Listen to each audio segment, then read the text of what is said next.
Good morning, good day, and good evening. I'm, as always, your host, Brody Robertson, and today we have a returning indie game podcast. Last year, we did an episode with two of the people from Paper Cactus, the developers of Fox and Shadow, and now they are back again.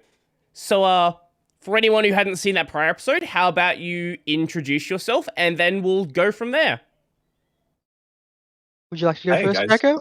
Yeah, I'll go first. I'm Jackson from Paper Cactus Games, like we just said, and so I do a lot of the programming work for that. But indie games being indie games, we all wear many hats. So I'll be running around doing production, all that kind of stuff. But yeah, and I'll let Leo describe himself and maybe a bit of the game. Yeah. Hi, I'm Leo, and I deal with most of the visuals as the lead artist, and most and parts of the game design, which we kind of work together on with Jacko. And Fox and Shadow is a dual deck building roguelike, where you pilot little drones to scavenge from a broken city, and you mix and match human emotions with robot commands to build decks to kind of tackle any obstacles in your way. I think the first people anyone the first thing anyone's gonna think of when they see this game is Slay the Spire, right? Like that's immediately what comes to mind. It is like you see Slay the Spire, you see sci-fi, but my experience trying out the game, it's not just that. It's just that's a very good comparison to like sort of get people to understand and up to speed with what the game's trying to be. Hmm. So we like to think that we're a bit of a mix up of Slay the Spire and Transistor, where we've taken the very card battler with the whole randomizing of your deck, plus Transistor's system of combining moves to create new moves. And I think that's at the very core of our system. The idea is that we give players a lot of control on how the decks emerge, how they can customize it, and how they want to tackle the challenges ahead. So, Yeah, I think that's. go Oh, on. sorry. No, go on, go on. One of the things I was going to say is like I think your intro there is actually a really cool one because yeah, that is one of the fun things we keep coming across is that exact reaction of oh yeah, so it's Slay the Spire, right? And then people are like yeah, I'll keep giving it a try. Like Slay the Spire is fun, and then they go oh, I get it now. Yeah, it's that real moment of like when we've been able to see that. I think it's one of the weird challenges for us maybe on like a marketing front is to be able to put those aspects like be able to be like okay cool but why more than Slay the Spire and really sell that maybe Right. and like help people see what cool stuff there is about it but Mhm. yeah. So, when I last had you guys on the show, I believe it was, want to say it was a couple of weeks before the Kickstarter happened. I think so. Ooh, that That does sounds sound about about right. right. Yeah, I Yeah. was having a look when it happened, and I reckon maybe a month or so before that, because that was mid-ish last year. Would have been Yeah, October. it would have been around this time of year, Yeah, almost a year ago. yeah, just thinking like the Kickstarter was in October. Mhm. um and that's just burned into my brain because it was post PAX. So Mhm. it's just like straight out of a bunch of convention season into a Kickstarter is definitely a not stressful way to live a life. Right, It was right. But no, it's great. But also yeah, lots of effort and not much downtime. So, I guess how did that go, and what was the intention with it? so I bleh, blah, blah, blah. As far as the Kickstarter went, we got what we needed to. It helped us get some more development funds to help provide us with what we needed to get to an early access state, Mhm. and we've been chugging along with those funds since then. Mhm. Yeah, it was Yeah. primarily just to help us get a bit more funds in our pockets, just so that we wouldn't have to move off and do other things and put the project on hold. Mhm. Mhm. Yeah. I think it also, in addition to that as well, it has like a couple of other really cool benefits. One of which is being able to be like, cool, how are we like describing ourselves to people and like, like, do people actually vibe this? Mhm. Like, Mhm. yes, cool. Like we're gonna get a bit of cash and stuff like that, which is like probably like Leo said, like the primary thing where it's like, yes, we need this to keep eating and living and making Mhm. the game. But it also means we get a chance to see, okay, like are people willing to buy into this? Mhm. And it was really cool to see that and see the community support for it. Mhm. Um, and I think, yeah, one of the really nice things is because so far, just kind of like fund this whole big venture of making a video game. We've had a bit of government support, and now it's been really cool to get also the community coming in to help with that. I really like having that sense of like multiple stakeholders, and not just feeling like one person is giving us all these resources to do stuff, so we're like beholden to that. Maybe like, yeah, it's really nice. So I think that's a really cool feature of it. And yeah, it also like forces us to describe what we're doing, like I was saying. So I think it's like a really good thing for us to focus in on like what are we building and like really understand it in a way where like something, but then you have to say it, Right. and you get tested on like, yeah, cool. Like as the words come out your mouth, are they making sense? So yeah, I think that's all really good stuff. For people is like they wouldn't necessarily expect it when they're doing a Kickstarter. So that'd be my recommendation if they are going through it. It's like those are like weird edge benefits. Yeah, that's one of the things I've noticed having a lot of indie game devs on this podcast. A lot of them, they have a really cool idea and are not really sure how to explain it to people. Like, they can show you gameplay and they can just be like, hey, here's a demo, try it out. But they don't really know how to talk about what the game is in a way that sounds engaging and other people can understand the sort of vision they have for it. And I guess putting yourself in a situation where you kind of have to do that, otherwise no one's gonna, try to fund the game. I guess it does act as it sort of acts as a forced learning experience. Definitely, yeah. I'd say that and conventions as well. Just like being there and like having 100 people a day or something that you're gonna have to be like so what's the game? And you're like, well, Fox and Shadow is a roguelike deck builder. Like and yeah, I think the challenge in the Kickstarter one is that you don't have that back and forth. So like in a convention, I can go, oh, okay, cool. What's your like experience level? If I say roguelike deck builder, am I talking some other foreign language to you, or is it like, are you like, oh yeah, hell yeah, tell me more? Like, where are we at? And then yeah, when you're doing just that, like, hey, we're doing a Kickstarter now and like broadcasting it out, there isn't that two-way. So it's very, very good as like a reinforcement on top of that. Right. So with the Kickstarter, you kind of just get this you get this first impression, and that's pretty much all you get. More or less. Yeah. And I think the other thing with indie games is a lot of us are trying to do things that push or twist on an existing genre. So it's a lot more difficult than saying, oh, we're a Metrovania or we're a deck building roguelike. We always have to start explaining some of the mechanics without explaining the mechanics. We have to sell the feel of it. And that's sometimes very difficult to do without having a large playtest group or having a lot of experience trying to sell the games, which is why conventions are so important, because it gives us a window to see where people click in on a game and what they actually hone in on. So again, it really depends on whether or not games have had the chance to try that experience. And the other thing is that sometimes we just make really complex ideas and they're really hard to sum up in 1 to 2 sentences. Yeah, and that can be a really good test on if the idea is like too complex, maybe even for playtesting. Like sometimes you'll get that you get the thing where it's just like, yeah, speaking about it is not right. You do just need to feel it. But sometimes it can be the kind of like, okay, is anybody picking up what I'm putting down? Is a good check as well. But yeah, all those kind of things I think are really important. But yeah, all of this, just in case we got any of the indie devs listening, is like a really good reason to go out into cons if you can and try to get your game in front of people, even if it's like a super early stage.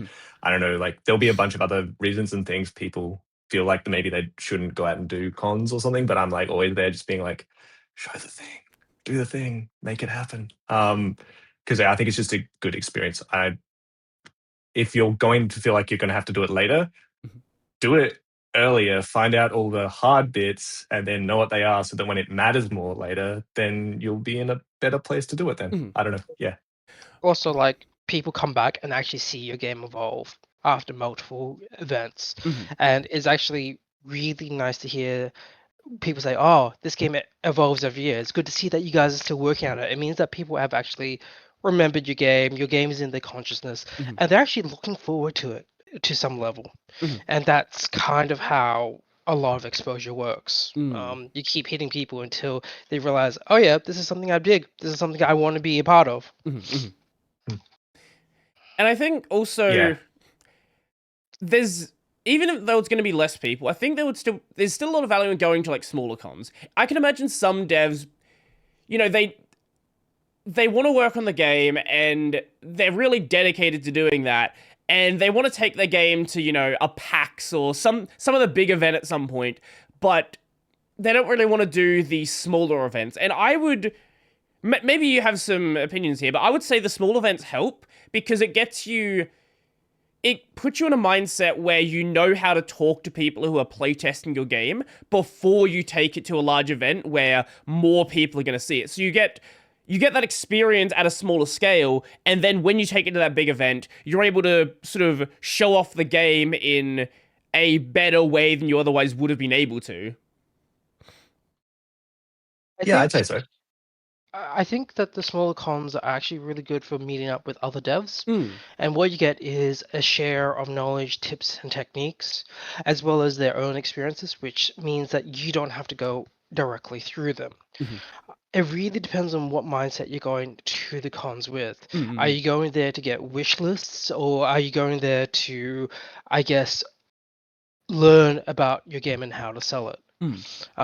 Because realistically, right now, the consensus among most indies is that streamers are the way to go to advertise your game. Social media is difficult to pierce the veil, and as we were talking about before, just before this show, I guess, we were talking about sometimes how your most popular posts aren't always directly relevant to what you are actually trying to do with that account. So what you're doing at the conventions is you're doing testing. You're doing testing, you're doing market testing, you're doing play testing. You're also trying to make sure that you know your local community so that when they do something, you can help boost them. And then in turn, they can do the same for you. So the local cons are really, really valuable for that reason. Well, on that note, that's sort of why I brought the devs back for this one. I didn't know you were going to be there at the Power Up event in Adelaide, which is a really small event, like super small event. Like for anyone who's not in Adelaide, it's not even a con really, because it's a free entry. It's two floors hidden in a shopping district in Adelaide. And I think there was maybe 5 games? I think it was 5. Yeah, something like that. Hidden away in this like concreted warehouse room. Yeah, it was 5, I think 5 or so developers, and then a bunch of other like kind of PlayStations, as in like places where people could go and play games set up there. And so we had some, like they had Silk Song sitting there as a thing you could kind of go up and play. So that was getting a lot of use. Sure. But yeah, and then some like Artist Alley stuff around nearby. But again, it was a lot kind of also, I think, if I understand it correctly, it's like a lot of the artists who couldn't be part of the main AvCon event get a artists chance were the main one. focus there. Yeah, which is really cool because like I think we actually had a bunch of really good artists who like it's frustrating because they should have been at AvCon. Like there's a really competitive selection process there, so I think it's great that we have like an alternative venue for those guys to be able to do their stuff. So yeah, it is kind of small and it is kind of like it just kind of pops up out of nowhere. But yeah, they're like those are great because what's I found really like amazing about this one was it's been pretty small in previous events, but they've kind of figured out how getting people in the door works. And then we had like just definitely so many more people this time around.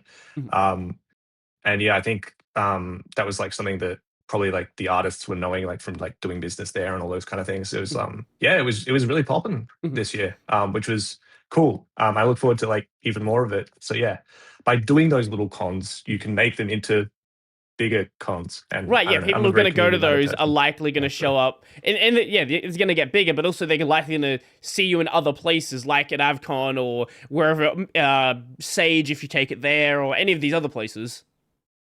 Yeah, totally. And I think that's one of those ones as well where, I don't know, I always like thinking about the players that we're making the game for, right? Like these are the people who, like, when I can see their enthusiasm, like for the game and their excitement, and like that's stuff that's hard to fake. Then I know that okay, cool, we're on the right track and we're doing something. And like I don't know, as a game developer, I'm like making some kind of small positive change in somebody's life. That's awesome. Right. Like if you're ever like stuck in kind of, you know, like development hell or something where you're just like, oh man, today is a hard day and like, do I really want to keep going? Is like knowing that there is that sense of positive feedback. Mm-hmm. Like, yeah, do not underestimate the value of that. I think Mm-hmm. it's very cool. I guess also with these smaller, I, I think you guys were at Avcon, yeah? Yeah.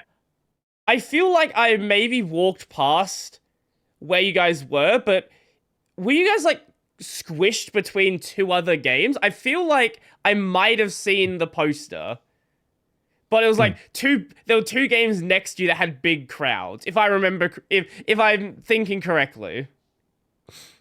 Uh, I think we were decent sized. We had two tables of stuff and we had like merch being sold at one of them, I think. So Okay. Maybe we weren't I'm we weren't misremembering then. yeah, I mean the thing is that like AvCon being AvCon, you know, the crowds are like ebbing and flowing Well, yeah, Avcon's been around getting various bigger and different bigger things at every all the year time. as Yeah. well. Yeah, which was very cool. Like the whole two setup thing, like the fact that they're actually like getting use out of two venues was neat. Yeah, And I really enjoyed the extra space for foot traffic this year because last year was very cool for scale, but also very crammed. Yeah, this was really good. Yeah. But yeah, no, I think that's the feeling I have at AvCon now a little bit as well, which is a good thing. But yeah, usually I try to find a time to sneak out and go talk to other indie devs. But Well, if you stay for like yeah, it was after hard. dark, you know, it usually quiets down then. So if you want to talk to people, then it's usually a lot easier. Yeah. And then you're also getting to that point where, you know, a lot of the devs are also getting kind of like, okay, so we've been here for about 12 hours now. Right. Yeah. Right. That makes sense. Yeah. It's still good. I like it. Yeah, because you kind of get that kind of like, oh, okay, cool. If it's quiet, we can just hang out. But yeah, no, yeah, I think it's more a testament to the size of AvCon and like the stuff that's happening there. It's like, yeah, my ability to just like go around and like meet all new faces and make sure they know about all the community events and stuff is just like it's the new logistical challenge, I guess. Yeah. Yeah. From my side, I think I spent probably the entirety of Saturday just playing. I wanted to go try out the games from the devs I didn't know, but then there was also like 10 people there I'd already had on the podcast before, so like, okay, I gotta go talk to you guys as well, you know, to see how your game's going, because I don't even know how many games they had there this year, but I'm pretty sure I spent most of Saturday just playing games. Yeah, it's 40 something, I think, if I have to say it off the top of my head, was about the number. And I'm like, yeah, it's, you know, when you think about that and like how many people they're like talking to the folks and then playing the games, yeah, I'm like, that's trying to cover all that would be rough. Yeah. Yeah, it's kudos. No, it's great though. Like I love the fact that there is so much going on now. And yeah, like huge fan. As much as I didn't particularly like the layout last year, I do see now it makes more sense to have the games be something you see immediately as you walk in, because back at the old location, it was in like a separate room. It like they were using the whole of the entertainment centers, convention, whatever, the building in the big building near the train station. Is it called the entertainment center? Oh, convention center. Yeah. Convention center, yeah. Yeah. Had you been to that one before when it was still there? Yeah, that was probably where Icon has historically been for like the last 10, 15 Yeah, it started years. at the Adelaide Uni and then moved to there for quite a long time. Yeah, and it was always just like a weird little add-on, it felt like, with the indie games room, where either we were tucked away in some small little room or we were in the corner out of the way. Right.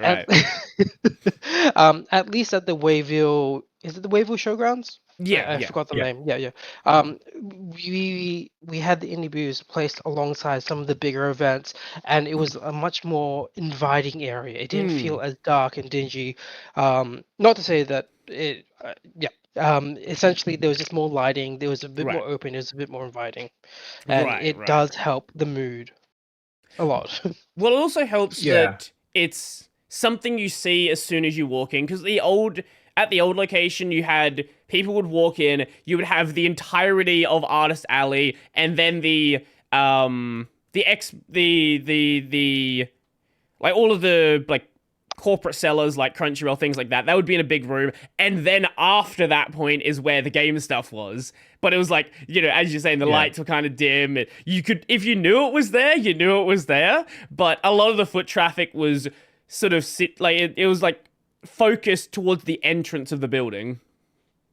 Yeah, particularly in like kind of like a little closed off area as well. Mm-hmm. And it did feel like it was kind of like, oh, okay, cool. I've walked around most of AvCon, and now I guess it's time to go check out the indie games or Right. something like that, right? Yeah, so I think it's been cool to kind of have that open up a lot more. But I think it feels like a little bit of a almost historical like artifact in the way it was set up like that, in that like it really was about that indie kind of atmosphere rather than necessarily trying to be a corporate selling atmosphere. So um and that is one of the things I really liked about AvCon, is that like you don't have to be this super, super, super polished game to bring your stuff there. It is really about just having the chance to put it out in front of people. And so I do never want that to change about AvCon. And I try to give that feedback to them whenever I can. But yeah, it's cool to be able to now have like a bit more of a platform for both styles of things. Where you've got, some folks like us who are there going like, oh, okay, cool. We've like done Kickstarters. We've got some merch and stuff we can sell if you're interested in buying it and all that kind of thing. And yeah, being able to be alongside folks who are just like, yeah, I'm just here with a laptop and tell me, is it fun? Like, I that saw a kind couple of stuff, people with student projects there who they want to turn into a full game. Yeah, amazing. And that's like a great like kind of outcome milestone thing to have for a student project. It's like, cool, we need to be able to put it on a desk at AvCon and have people be able to play through it. Yeah, it means you got like a really tangible end goal. So yeah. One of the things that you were talking about when we were at Power Up was you're working on like development tooling. I'm Yes. blanking on the full context of what you were saying, but that keyword stuck in my head. Yeah. So I guess to try to summarize it a little bit, one of the big things I've been working on, and the reason there's not been in our game, a lot of the players who've been kind of tracking it and like seeing the demo and stuff like that probably haven't seen a ton of like outwards progress for a lot of things for a while. And the reason for that is I've been going through the back end and just trying to basically rebuild it from the ground up, so to speak. And the reason behind that is we want to have really good developer tooling so that we can get the game designers being able to just change any mechanic without coming through me as the programming bottleneck. So being able to kind of separate the programming logic for like how does the system and the engineering run, and then the like game design like logic. So to be, people be able to talk about things in terms of like, oh, when the turn ends, this should happen. Or like this character should take damage. And you can just kind of do that from within the like editor rather than having to be like, okay, cool, I'll just open up my like IDE and type some code in and stuff like that. And yeah, that's like, I don't know, because like that kind of developer tooling stuff is stuff I'm pretty passionate about. So yeah, like there are a bunch of other cool flow-on effects that I could probably ramble about for a while, but I'll try to hold it back. But the main trade-off, I guess, is that yeah, we're still sitting here, and Leo is very patiently waiting for me to get a bunch of stuff ready so that we can hopefully show it off at PAX. We'll be coming in hot, so to speak. But yeah, that's like basically, I think as soon as we hop out of this, I'm going to be back to work on some of that stuff because I'm really excited for it. I think like the fact that Jacko has been I'm taking the time to develop these tools, it means that I've had a lot of opportunity to actually do all the other art assets that need to be done, and I'm like almost nearing the end of some of the pipelines, which is actually really nice because I was very worried at the start of the project that I'd be like sitting here for a year while Jacko was done with all the game content and we were just waiting for all the visuals. So like it's actually worked out very very well for us. We'll be getting a very big rehaul altogether, and everything's going to be completely different once Jacko is done with what he's doing. So I'm super excited for it to happen. Well, if you want to go more into like details of the developer tooling and like sort of what you're trying to achieve with them, I'd love to hear that. Yeah, awesome. So, I guess I'll start with saying that, like, so we're a pretty systems heavy game. Mhm. So, um, one thing I've noticed, at least, like, this is kind of me, I'll espouse some personal philosophy, but like, the one thing I've noticed about a lot of like game engines and stuff, particularly Unity, is the one I'll pick on because that's what we happen to be in. Is that it's very well geared towards stuff that's like, I don't want to use the word tactile gameplay, but things like platformers Mm-mm. or, to a certain degree, first person shooters or things like that, that are like real time, there's a physical world and stuff like that that's happening there. Um, and then you want to add like a systems heavy layer to that. And all of Mm. a sudden, I'm looking at stuff like, okay, cool. So I'm going to need an event system. I'm going to need actions like that are going to happen and things like that. And Mhm. Unity has tools for doing that, but they're pretty bare bones. They're Mhm. not very ergonomic. And they certainly aren't speaking in the language that game designers would want to be speaking in. Mm. Um, there are kind of third party plugins that you can pull out for doing some of these. But again, like a lot of the ones I've seen are very um, like I'll go with like, feel is the classic kind of one that a lot of people use. Like I saw somebody using the Corgi engine or something like that by More Mountains Mhm. and try to make a game out of that, or they'll like the top down shooter thing. And yeah, just like trying to piece those together and use those tools. Um, and yeah, like none of it really felt like it was the kind of thing that'll really be working in a systems heavy game where I need Mhm. like, okay, this my character does damage now, but oh, this character has like like a status effect that's like whenever I take damage, do this stuff, and Mm-mm. maybe I have a status effect where it's like whenever a character I've targeted it triggers a status effect, Mm-mm. like stuff happens. It's like all these chains of logic that are flowing around the place. It that's probably a very overly complicated version, but it's really hard to express that with any of the tooling available to game designers. So you Mm. really need to be a programmer. And even then, you've got all these edge cases that are suddenly going to bubble up. Um, so what I'm trying to do with that is make a system that lets people just kind of go, okay, cool, events Mhm. like will trigger actions. Mhm. Actions might have a couple of effects, and you can say who they're targeting.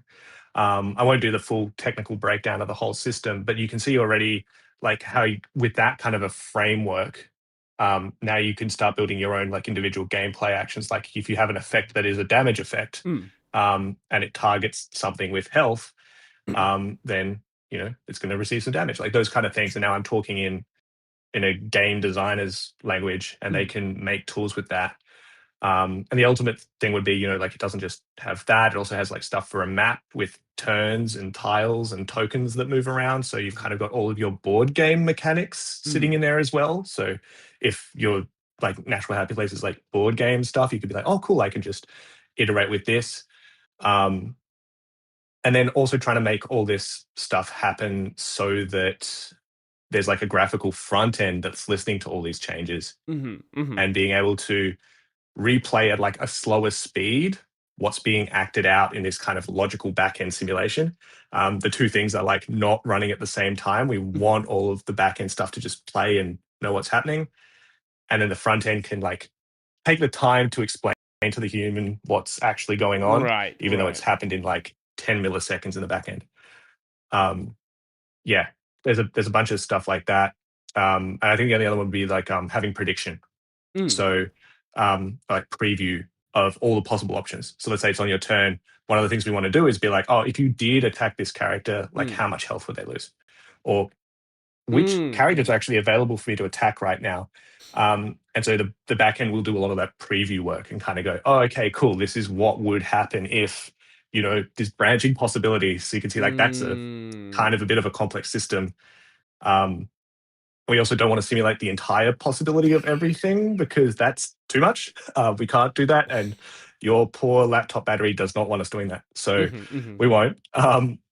But yeah, that's a bit of the technical challenge there, to be able to really get that going. And you can see like all of that work, like that complexity spawning out is for something as simple as, oh, here's like a little like hover over like tooltip change number Right. Right. for what the damage would be. So there's a surprising level of like complexity and like doing things to this kind of depth to get that like very simple little feature. Mhm. Mhm. Um, yeah, so it's a bunch of fun. I think the only other bit I'd say is also trying to make it all like serializable and trackable means that we can kind of have, if we wanted to, the history of everything the player has ever done, Mm-hmm.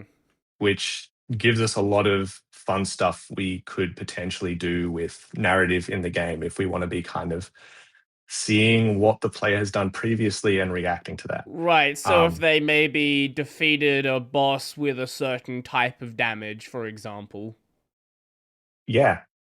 Yeah. Or if I notice that you're only playing this type of card. Like, yeah. Or if back at this point in time you said X to this person. Or every single run that you've ever taken, you've always picked this option. You've never gone this other option with this character, and we think that there's like some narratively interesting moment that should happen if that's been this kind of repeated case. We have the tooling to be able to like express that if this backend system works and does that.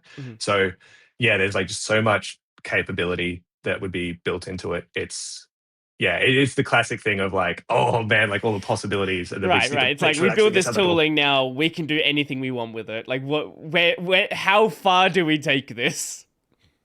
Yeah, and like I think the last bit I'd say, like kind of based on all the excitement I have around it, and this is stuff I've kind of talked with Leo about a bit. We don't have like a solid roadmap or plan for this, but something I'd really love to do is to take as much as I can of it and try to open source it, and make it so that like, you know, if I feel like I don't have it there for me, as much as I enjoy building it, I would have enjoyed just being like package download. Thank you. Yep. Sure. That'd be great. Let me start doing this. So yeah, like being able to do that and provide it back to the kind of developer community would be super cool. There's probably like another level of polish on top if I'm going to be giving it to other people outside the team, like documentation, all that kind of stuff. Sure.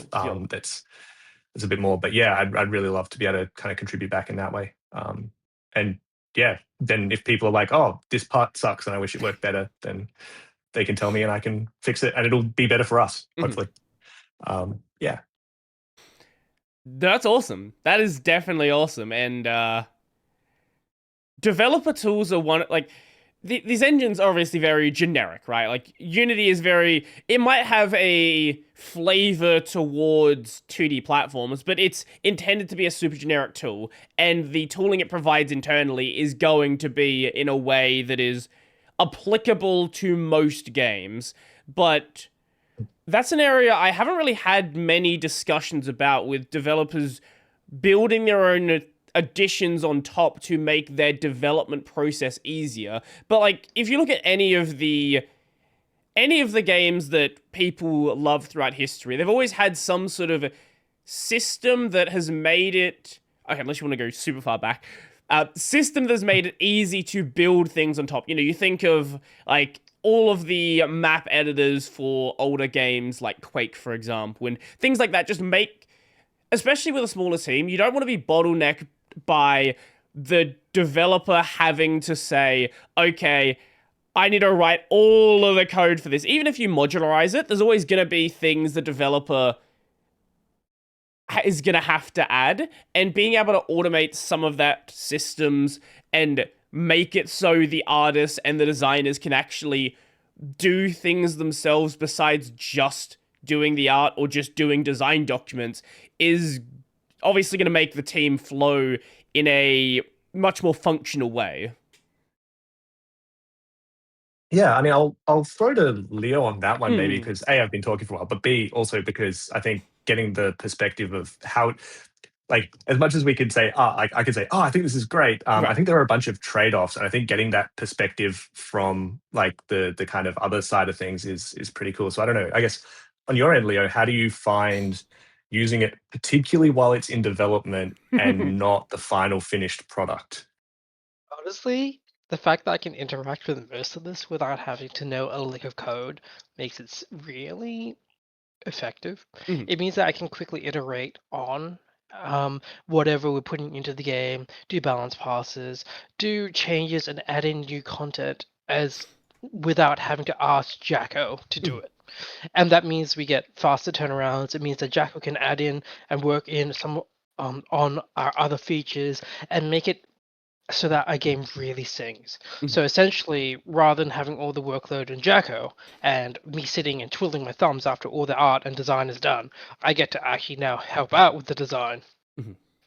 Sorry, the implementation, and Mm. that's actually a good workflow. Once Mm. we do get the system in, or the new Yeah, system, I I think should say. yeah. I think that's one of the ones as well, is it lets me kind of like, as I'm developing it, obviously I'm getting the feedback from the designers who are using it of like, oh, okay, cool. Like, is it what can I do with it? Or Mhm. like, um I think sometimes it's one of those ones where I'm like, oh man, I feel like it's just like this system isn't quite good yet, but I'll like, Mm. when in doubt, push it out basically. And then go, okay, cool. They'll find a way to work around it. Like, okay, it's going to take me a week to like re-engineer this to do it this way. And they're like, no, okay, like, but if I had to do it in like 10 extra clicks, I can do it like this. And I'm like, yeah, you could. It's a bit painful, right? And then they'll be like, I'll just do it in 10 extra clicks. Mhm. Like that kind of stuff. It helps you break out of try to over engineer things, I think, Mhm. to a certain degree. And really go, okay, like what is blocking the game from progressing, and like where can we try to hit those pain points? Mm. So I think, yeah, it's good to have that aspect to it. Um, and I think kind of also bringing it back a bit, maybe to, you kind of mentioned map editors and things like Mm. that. Um, yeah, I think those kind of tools are particularly cool, and one of those ones that inspired me a little bit. So I know I'm thinking back to, yeah, like I don't know, like the Age of Empires Right. scenario editor Mhm. stuff, or like Age of Mhm. Mythology would be one of the ones, because I remember, yeah, like being able to listen into like events or something like that. I think like Mhm. Mhm. triggers, and like have a bunch of characters spawn to create this kind of cinematic event in there. And just being like, oh, cool, I'm like some small nerdy kid who doesn't understand programming or anything, but like I feel like I'm creating a thing. Mm. Um, yeah, that's one of those feelings I was really excited to try to be able to add to Fox and Shadow as well. Mhm. We don't, again, have a firm timeline for it, because that's going to be a bunch of extra work on top. But Mm. if we have this framework, a lot of the heavy lifting for creating something like an in game like modding experience is Mhm. kind of done. And it's a matter of us getting our developer tooling and exposing that more and more to just like, yeah, be part of the game, and Mhm. letting people remix what we have for Fox and Shadow and just like creating their own version of it. Mhm. Mhm. I've got this pipe dream, like, yeah, we go and like have a platform where people can like download and share each other's modded versions, and like have a little leaderboard you compete on or something like that. Like Mhm. all the pipe dreams. Um, I also wear the producer hat, so I'm like, producer hat on, like, okay, that comes after release, Right. because we want Right. to make sure we do get the game out the door for people. That's like priority one, two, and three. Um, but yeah, we want to make like try to just like make the game so that it's something that's fun and joyous for everybody. And I think a Mhm. lot of people get a kick out of being Mhm. able to tinker with things like that. So yeah, it's something I'd be pretty passionate about. Mhm. Um, and in much the same way, like it'd mean that if I do that open source framework, it means other developers can also put similar stuff to that in their games, Mhm. more easily maybe. So Mhm. yeah, Mhm. it's yeah, just like there's really cool opportunities there. Yeah, Wait, but I you think that's don't. my little Like, nerdy rant. you mentioned there with the producer hat, like you don't want to go too far with it because it sounds like there's a lot of ideas. And just looking at the Kickstarter, there's a lot of stretch goals that were there, which you can keep developing this game for another 4 years if you really wanted to. Yeah, and like we sit somewhat next door to the folks who did Silk Song, and they sat on that for a good period of time, and like Mhm. they spent that time well, like just kind of fine tuning stuff. They weren't just like kind of sitting on their butts, they were like, they work hard. Well, I feel like most people Um, know this now, but Silksong was originally going to be a DLC for Hollow Knight that expanded into yeah, a game that I think is longer than Hollow Knight. and sometimes it'd be like that, Yeah. you know. Like, yeah, if you want to really take an idea and like let it go to its ultimate thing, it takes time and effort, and iteration. But yeah, at some point also like practical realities hit. And when it's your first game as a small studio, where like we need to get things done. We need to Right. make sure that the game actually gets in people's hands. And I think actually like I think it was you that was talking about this just the other day, Leo. But yeah, like a lot of the stuff being that the things you learn from your first game, you'll need to apply to your second game. I think it was either you or Sean. It's both. But yeah, I very yeah. much subscribe to that. Like, you learn. Hello. Discord decided to cut Hello. out my audio. I couldn't hear you guys for a second. Does that? Okay. I didn't hear anything that Leo was saying. To just Okay, start can over. you hear me now? I can hear you now. Testing. Okay, so I'm now trying to remember what I was saying. Right.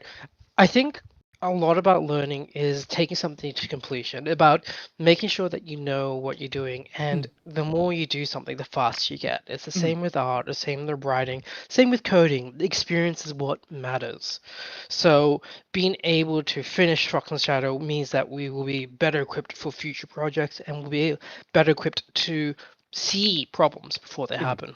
And it means that we have a better flow, and it means that nothing that we do is wasted because we learn from it. And ultimately, that's what the indie journey is. It's about making mistakes and getting better. Because again, a lot of what we do is for us. We're making games for us. We're making this Fox and Shadow because we wanted to make a game like this. And while it may end up in the public's hands, primarily we're designing for us. Yeah. Because I think it's a classic thing of like, okay, like, do you just make a game that you'd want to enjoy, or like a game that players would want to enjoy? And the answer is like both. But like, I am a bit of a subscriber to the like, if you don't enjoy the game you're working on, gosh, that's gonna make your life hard to actually like figure out if you're making a fun game. People find ways to do that, but like, yeah, I don't know. It just, I think, particularly if you're a strapped indie dev, like you just don't need that extra level of like difficulty. Just make a game that you enjoy, Well, which I think is really cool. ultimately, if you can't make a game that you're enjoying, like, how can you make a game that anyone else is going to enjoy, right? If you enjoy something, you know that there's at least one person that likes it. If you don't like your own game, you don't know if anyone likes it. Hey Brody, if you want, we Hi. can move. Hi. If your Discord is messing up, we can move to a boosted server, and that may make the connection a bit more stable. I don't know. It should be fine. That usually I don't have two disconnections in one recording. If it happens again, we'll jump over to that. All right, sounds good. You heard what I was saying though just before, yeah? I believe so. We were talking about like just like the person. If you make a game that you enjoy, at least one person enjoys it. Yeah, that kind of stuff.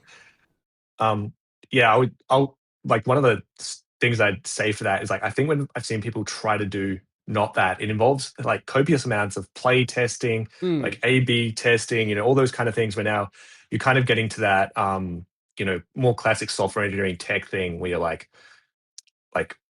glasses up. I have a problem to solve. Right. Like, how am I? Like, you're doing engineering and like psychological evaluations, almost like it's like not what they say, but like where I feel it goes.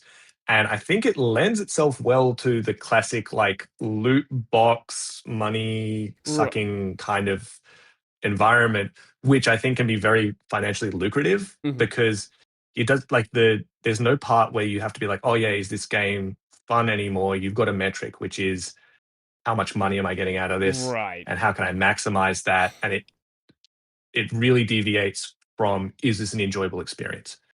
I think that's almost the logical conclusion of doing that, is that you kind of tend to end up going down that path. And before I get too like morally high horsey about it, I feel like there is, people need to eat and get some kind of financial reward from the game. So like I'll not try to, demonize it too hard. But like obviously there are places in society where that's being taken like way too far.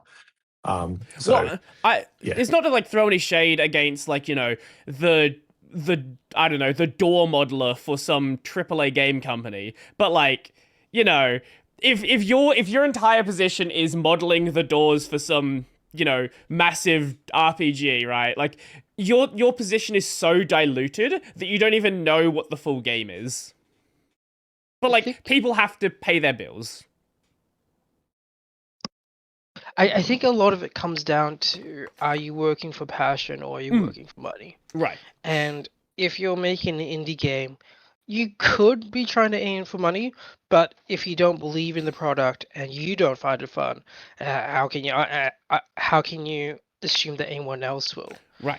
And I think there's always the fine line of straddling of making yourself happy versus making your player base happy, because you can quite quickly develop a player base that you never intended to. I point to media like My Little Pony and various other things. But you can very much quickly go into a route that you didn't expect, and it's up to you to figure out whether you really enjoy it or you really don't. So I think, at least with my art, I ended up in watercolors, despite that not being my preference in terms of what I like to consume. But it's a process that I found easier, and it seemed to resonate with different crowds, and that created a connection with an audience that I didn't quite expect to connect with. So a lot of this entire act of being an indie dev is a balancing act between what you want to do and what your audience wants you to do and what you need to do to be financially responsible. And it's always a struggle to find the center of that triangle. Well, yeah, I think it's important to have a vision, but you can't. Ultimately, you are producing a product. And it's important to have a vision. Like, you see a lot of games where they have a vision initially, and then they listen too much to feedback and just completely diverge. And sometimes that works. But other times, you end up trying to create something that appeals to everybody. And by doing so, it doesn't appeal to anyone because it's such a watered down experience that nobody is really connecting to it because you've tried to please everyone with it. I mean, I guess the way to think about it is games are a conversation. You're trying to say something when you make a game. You're trying to send across a message. You're trying to send across a feeling. And that's very hard if you don't know what you're trying to send across. And when an audience complains or says something about your message, it's not necessarily that your message is wrong. The audience doesn't quite have the same scope to what you're saying, what you're thinking. And you need to be able to pick out, say, there is something wrong here. What they're suggesting may not be the right fix, but they are right that something's wrong here. How do I either enhance my message so it's clearer and that people start to resonate with what I'm saying, or is it a message that I need to send out? And you're always stuck between that question. You get better at dealing with this as you sort of get more experience and you sort of understand where you want to be. And that's the crux of the entire creative process behind game dev or any media, really. So I guess it's the audience is right about something. They may not be right about what they think they're right about. And you really need to stay true to what you want to do, at least in this space. Yeah, I'm sure you've both seen this image before. The problem solving is an art form not fully appreciated by some. Yes.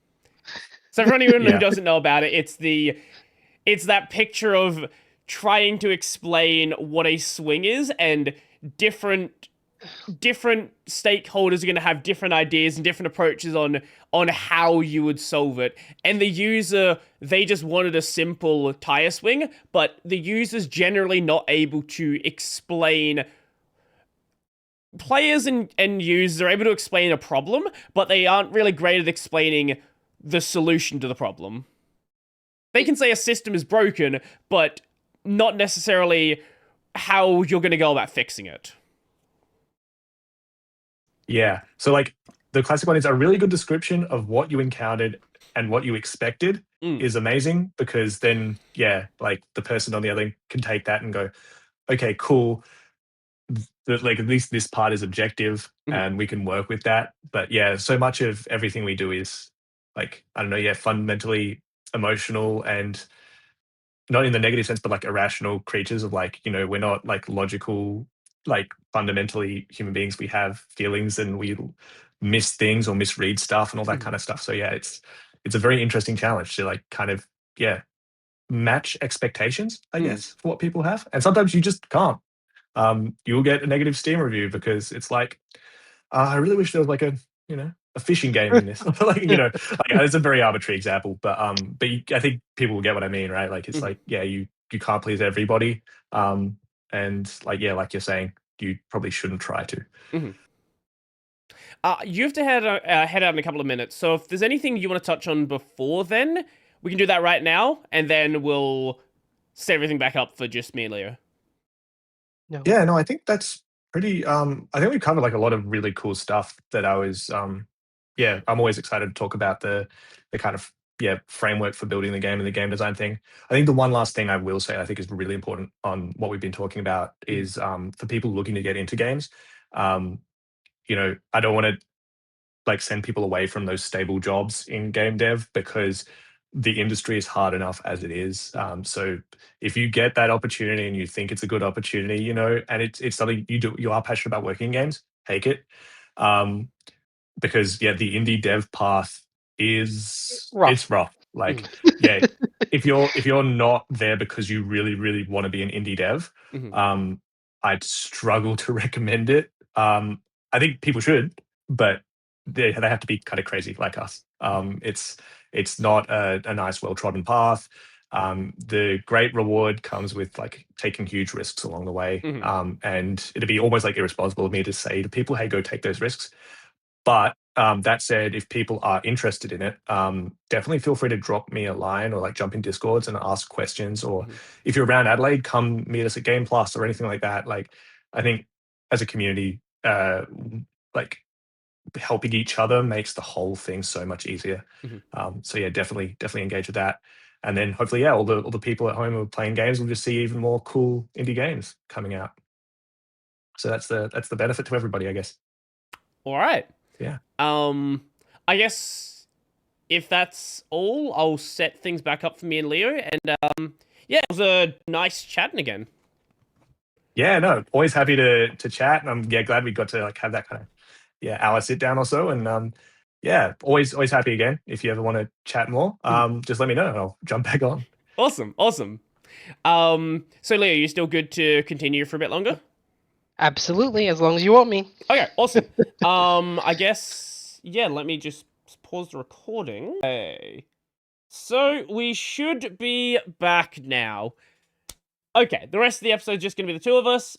Jackson had things to do. Anyway, I guess one thing we hadn't really touched on is there was a bunch of stretch goals in the Kickstarter.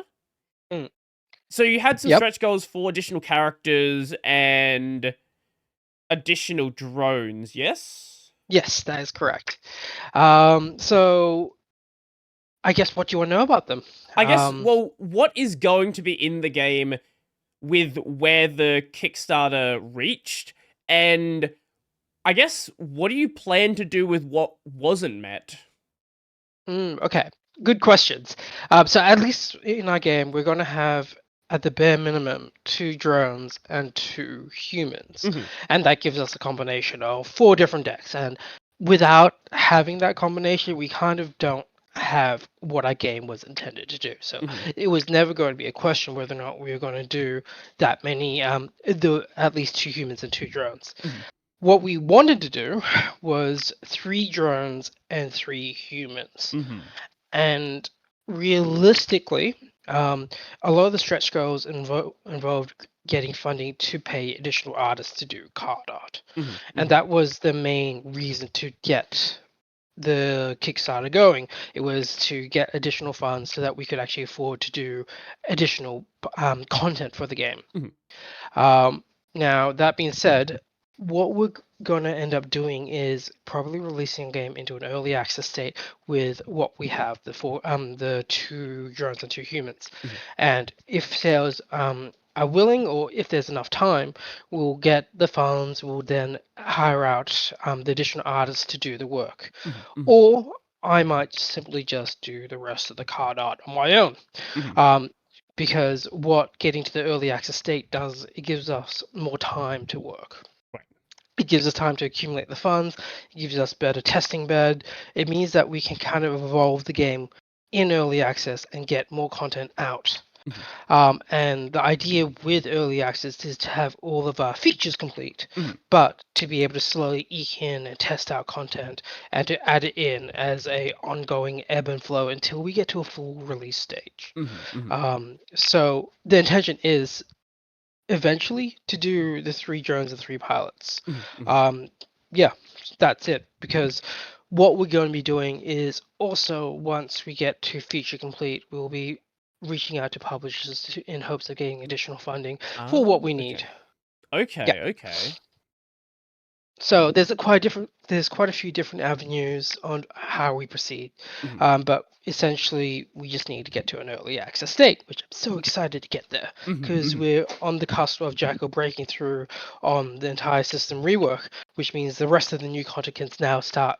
New features can now flow into the game, and Mhm. they're really what makes our game shine. So what you see is the very base level of functionality in a game. It's not quite enough to really delineate us from Slay the Spire Mhm. as much as we'd like, and it's not quite as far as we want on the customization level for the characters and the cards, and being able to expose all that nice, juicy, tactical goodness. So, yeah, the intention is to eventually do the other characters and drones. It's just a question of who is going to be doing the art. Right. And Right. given, yeah, because I think off the top of my head, there's about 20 to 30 illustrations per set, and then there's Mhm. another 5 sets to do. So that's about 150 plus illustrations that I'd need to complete for. Right. Yeah, you can see how that's kind of a big task to ask. Mhm. Mhm. Even if I was pumping out one a day, I'd still be there for the entire year. Mhm. Mhm. One a day for the working year. Right. Sure. Yeah. Um, so with the card taxes, I don't believe this was in. Maybe it was in the game last time, and I just didn't know it was there. But at Mm, Power Up, I got to play around with the card combination system. So mm, taking the trait, if I'm understanding it yeah, correctly, you that's. take the trait cards and then the other cards, and you can merge them together, and then you get Mhm, some special new card from that. And you can also yeah, then combine your duplicates of cards, and that will decrease the cost of card or increase the effectiveness of it, depending on what the yeah. card is. Exactly. So the idea here is that you get a lot of one of the big things and big mechanics in deck building games is the idea of getting rid of your basic cards Mhm, and thinning your deck. mhm, mhm, Our system incorporates that all in one move. So mhm, essentially, you've got your very basic command cards, which are inherent to your um, factory settings drone, your mhm, factory default drone.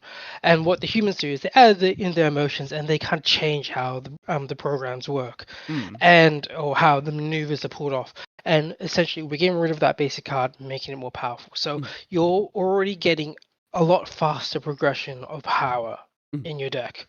The duplication system helps further thin your deck by adding in all of the same cards together and basically, oh, I want to be doing this defend move, but I want a stronger version so I can do it more mhm, moves per turn. So that's what the duplicate system does. mhm. The next layer that isn't quite in the game right now is the virus and mods system. So Okay. when you're going through the world, you're essentially beating up robots Mhm, and you're taking their data, you're taking parts of them to try and enhance your programming. And so sometimes those cards that you do take in are modified. So sometimes they're better with the upgrades and they give them extra little perks. mhm. And sometimes they're filled with viruses because you've just hit the robot too hard.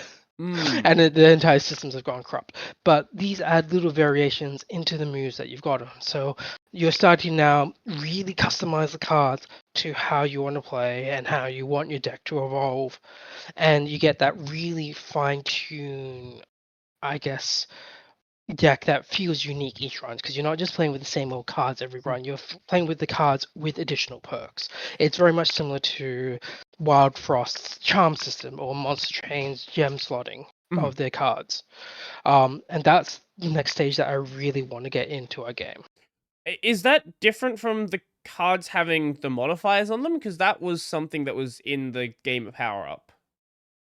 So right now we have rudimentary power-ups in. Right, okay.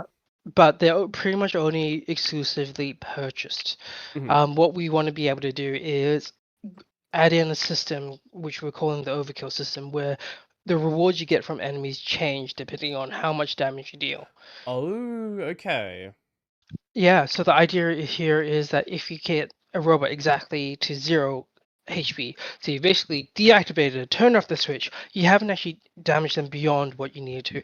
That gives you a high chance of mods and upgrades, upgrades. So better gear.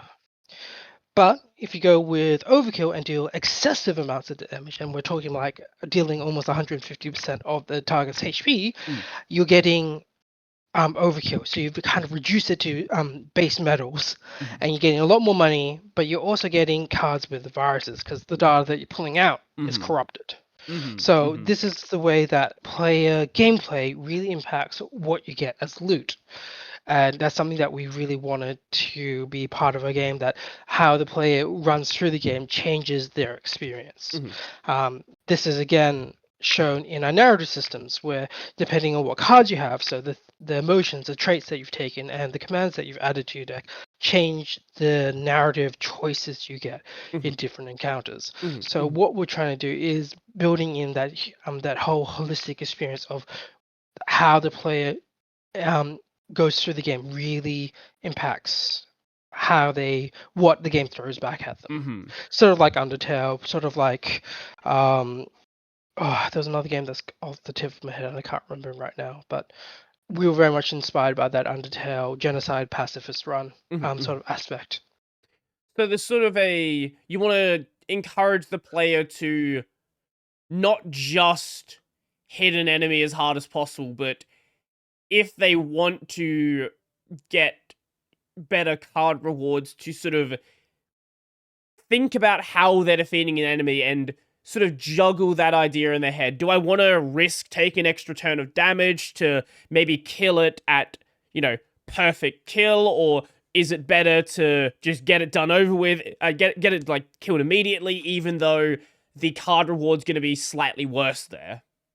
Exactly. That's the choice that we want to throw on the player. And this is what we're doing, is we're adding an extra level of skill and planning into your game. Players don't have to engage with it. It's not like a min-maxing strategy, but it is a strategy that rewards people that are playing the game as we want and and to a higher level. Right. Okay. I think this is a really cool way to approach it, and really I am excited to see how this all actually plays out. So we. Sorry, you go. No. It's I'm just like, I'm always interested to see how card games try to differentiate themselves, because at their core they all share that same singular mechanic of, you are building a deck, you are trying to create some sort of useful deck for whatever encounters exist. And I'm always interested to see how these games try to add new flares into that and just make it a unique but familiar system. With a twist. Right, yeah. I think when we're going and approaching design, you have to talk about the intent of the world that you're making, because how the players interact with the world inherently colors how they're going to perceive your story, perceive what you're creating. So while choosing a medium of interaction is very important. Like you wouldn't I'm just going to go with board game analogies here. D6s are very simple. They reroll the die is completely random. You almost have no control. But the way you'd add in control is changing what each of the faces do, give the players a sense of customization, and suddenly RNG is no longer RNG. It's I planned this. I did the cool thing. Not, oh, I rolled a d20 and got a 1. Oh no, I failed. It's like, oh, that now triggers my other ability. And so on and so forth. So the medium that you choose to convey your game mechanics is very important because there's only so many things that you can do with that said medium. But what you choose to do and what you choose to omit speaks volumes of what your game actually is. We really wanted to get the sense of scavenging. We really wanted to get the sense of planning and plotting and trying to get resources out of things, which is why this overkill system is so cool because it's now you're starting to think like how the humans in the world would be thinking because they're trying to get scrap to kind of survive. They want to try and maximize what they get. And it's a question of do we be highly efficient and become more powerful, or do we literally go ape shit and wreck everything?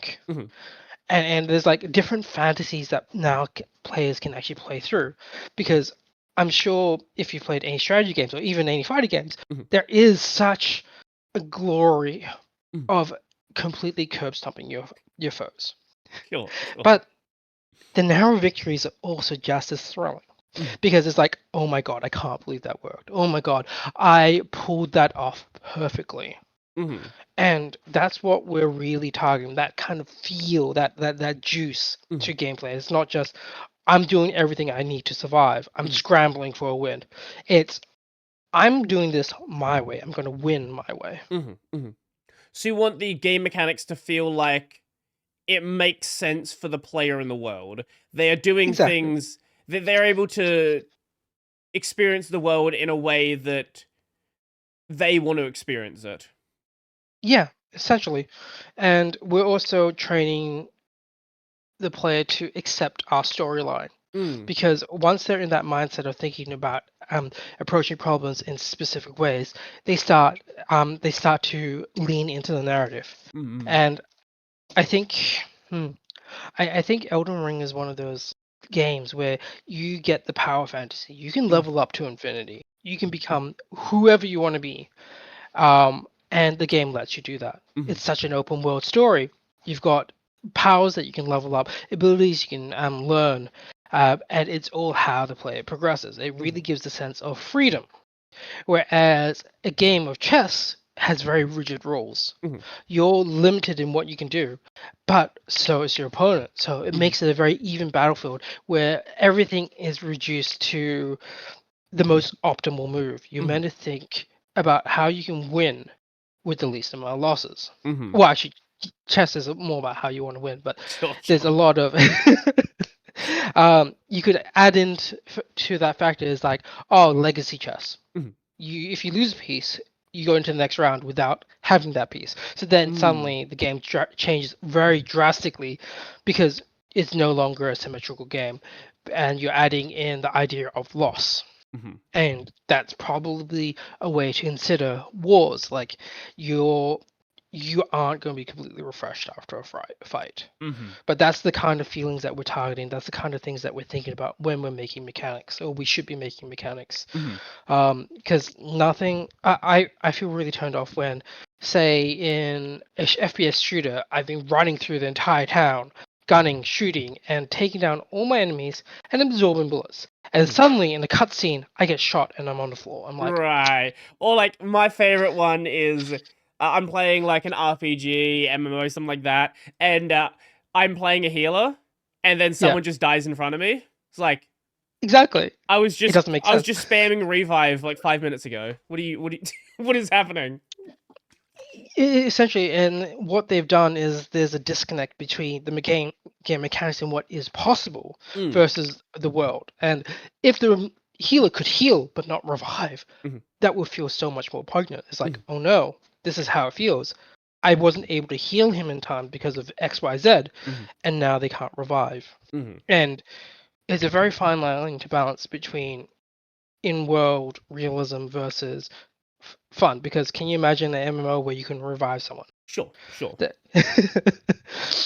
So yeah, I'm starting to ramble because I'm like, I really No, like I this think topic. I think what you're saying makes sense. I think when game mechanics disconnect from the story, and you like with the revive example, you can create systems where it makes sense. Let's say you can revive people, but if this person dies, they're sent to some other realm, right? Like you can make it Yeah. make sense in the plot why that person is killed. But when it's just, oh, I'm playing a healer, I can't heal in the cutscene, like that's immediately creates a weird disconnect. It does. It does. And like one of the solutions is, oh, you need very specific things to revive someone. So you have to feed them something, or you have to put something that they have to swallow. And if their jaw gets blown off, they can no longer swallow. Sure. But yeah, it's just like you have to have those little details when you do story, I think. Otherwise, it just all falls apart. I think one of the worst offenders is like Kingdom Hearts. You go through, you're basically this immortal darkness killing thing, and you get wiped in every cutscene. Like Kingdom Hearts 3 was like a very sad experience for me, where you went through all the worlds and Sora never really retained any of their lessons between the worlds. It was just like, oh, didn't you learn this in the last game? Oh, you're learning this again. Power of friendship. And then in the final boss scene, everyone gets wiped. Spoilers. But again, it's just like those grand climactic scenes don't quite make sense. Whereas, again, this is spoiler territory. Have you ever played Final Fantasy Crisis Core? No, I've not played Crisis Core yet. Okay, I won't spoil it then. But essentially, how the game ends actually feels thematic. They've tied in the cinematic with how the final fights go. They really make you feel those emotions, those endless moments. I won't spoil because if you ever get to the game, it's like a really great ending. No, I only It's one of my recently, favorites. like 3 months ago, played Final Fantasy VII, the original on the PS1. So I need to get around to Crisis Core at some point. Yeah. It's a good game. Pick it up. I very much enjoyed it. But yeah, it's like when games nail the blend between mechanics and story, you're doing a good job as a designer. And players aren't going to be reading your story from back to end. They're going to be interspersed with moments of gameplay. Unless you're like a game that has 20 hours of intro cinematics and then yada yada yada, you don't actually get to shoot anyone. Right. But what the players end up doing most of the time is running through your gameplay loops. They do the same parts of things over again to achieve what they need to do to progress the story. And if it doesn't feel good and everything isn't tied together, then there's going to be a huge disconnect. Hades does it well. I was just going to bring up Hades. Yeah, I was... Yeah. Like, it makes sense... Just at a basic level, it makes sense why you are constantly dying. Like, that is a core plot element to the game. Why are we constantly doing runs? Exactly. It's just... It feels so nice to know that these characters are immortal, but like they have a set respawn point, which is why they don't just like shrug off everything. And it makes every battle seem so frantic because you're at the bottom of the well and you're trying to climb up the spider's thread. You're fighting your way to victory, and every time you fall back down, it's like you have to go through the entire experience again. There's no shortcuts. There's no do-overs. There's just you need to get there. And it feels more frantic the better run you get. So, because like the first time you finish Hades is amazing because it's like, oh my god, I finally beat it. I've gone through all of this. I just finished the tutorial. Yeah. And it's the entire experience. The story is you fighting through hell, and I think they've done a great job at that. Yeah, I completely agree. When then even just like later elements, like when you go to the surface and it like all of this is justified, or once Hades decides he wants to not be an asshole, why he continues to fight you at the end of the run. Like it all makes sense why he continues to do so. It does. It does, and it's just good writing. Good writing with a nod to what you're actually doing. Because Yeah. I don't know, there's so many games out there that don't. It feels like the narrative, the mechanics, the art, they're all separate fields that are siloed, and they've never talked to each other. And that means that nothing's intertwined. And I think that's why indie games are doing better than AAA games in terms of innovation. Because, as you said, you could be the door guy at a AAA company. You have no context for the rest of the world. You could easily forget or not be told about, doors don't matter because this character can run through walls. So then, why are you making doors? Right. You know what I mean? So Yeah. it's just all those little context things that are harder to flow through a big company. Not to say that they can't. It's just harder. There's just so much communication overhead. There's so much people that people don't always want to read or listen in or learn about the thing they're doing because they're treating it as a 9 to 5. They going in, they're doing the work, they're coming out, and then they're doing what they really want to do. Whereas with indies, you have to go in and do what you really want to do, and then clock out and be able to take a rest. Rest is really hard for indies. I think you made a really good point earlier about the story and the gameplay feeling siloed in a lot of games. Like, right? I think RPGs are really bad for this, where a lot of the time, it'll be like, you're a new adventurer, blah, blah, blah. And 15 minutes into the game, you're fighting some giant dragon when you're supposed to be some guy who just left his village 10 minutes ago, right? Right now I'm playing through Trails in the Sky. Yep. And I think it does a really good job at making you feel like you are a beginner adventurer. Like during the start of the game, right? Like you'll be sent on one of your early quests is go kill rats in the sewer, right? It's not a difficult encounter. It's there to sort of explain the combat mechanics, but it's like it doesn't throw you into things that are way too difficult too quick. Like the craziest thing that happens in the first 8 hours of the game is you go and fight some bandits. And it feels like you're actually, it makes sense, right? Like you've just started being an adventurer a week ago. Like all of this makes sense. It makes sense why this is the thing you're getting yourself involved in.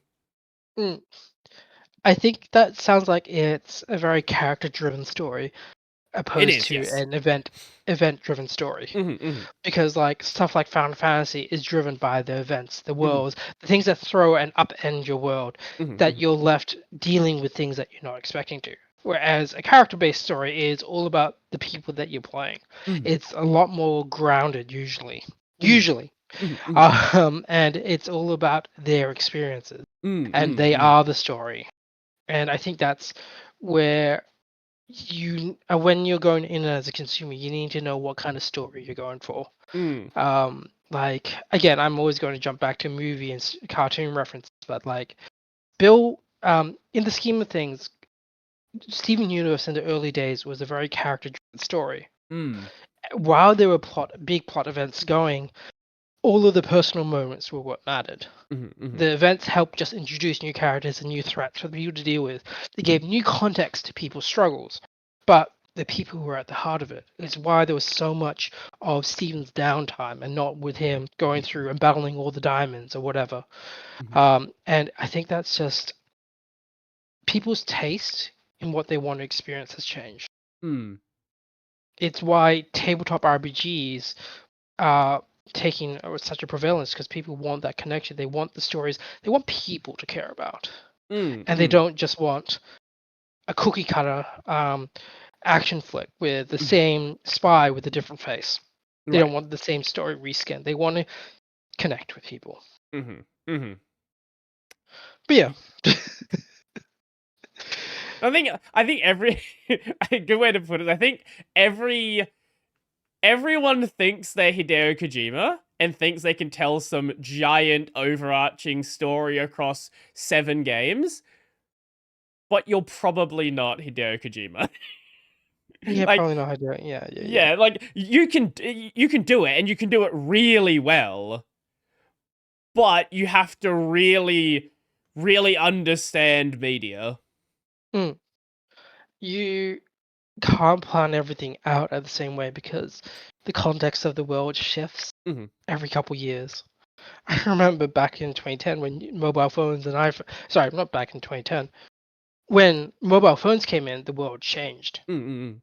When um when COVID hit, the world changed. Understanding changes with each new technology or each great event that happens. Mhm. Mhm. And there's going to be huge shifts. Like, I think a couple years ago, what AIs weren't even like in the general I saw consensus. this. I saw this. I'm gonna send you a picture because Yep. it is a throwback to what these AI image generators used to be. Give me, where is the picture? Here it is. This is a post from 2022 that came across my feed. Yep. Um,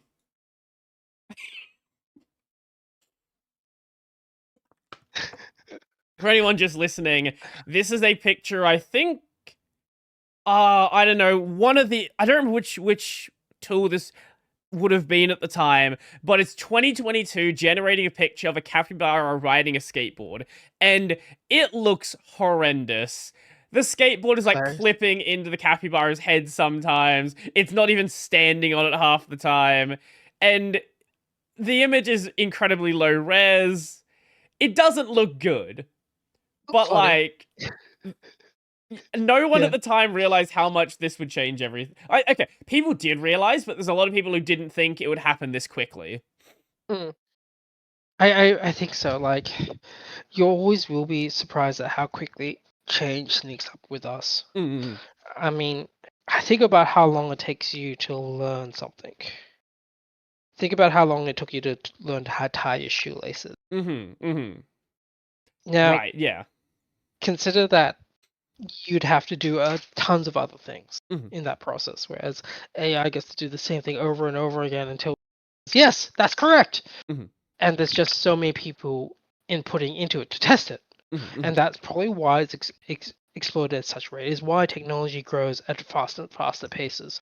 Mhm. And Mhm. it's why I feel like a grandpa sometimes looking at all the features that people are telling me about, because I'm like, I've never needed to use that, and now you tell me this is now automated? Mhm. Oh my god.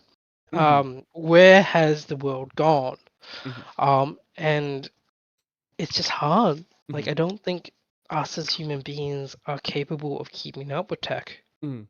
because we've got so many things that we need to do to survive, to thrive, whereas there's always someone else working on it, and there's not just one person, there's entire groups and organizations building something. And I think that's just the speed of civilization, unfortunately, that you kind of don't get to keep up. Mm. Well, at like a biological level, we're still fundamentally the same people that were living in like villages 5,000 years ago, right? Like, Yeah. we haven't changed at the same rate, especially the same rate that things are advancing now. Yeah, it's just like crazy to think that we've kind of changed the world so much that the environmental pressures are not as big of a concern for us, where we triumph biology with Mm, our technology, essentially. mm, mm, We very much develop techniques of getting around things. We hyper optimize things without understanding the consequences. mhm, Like,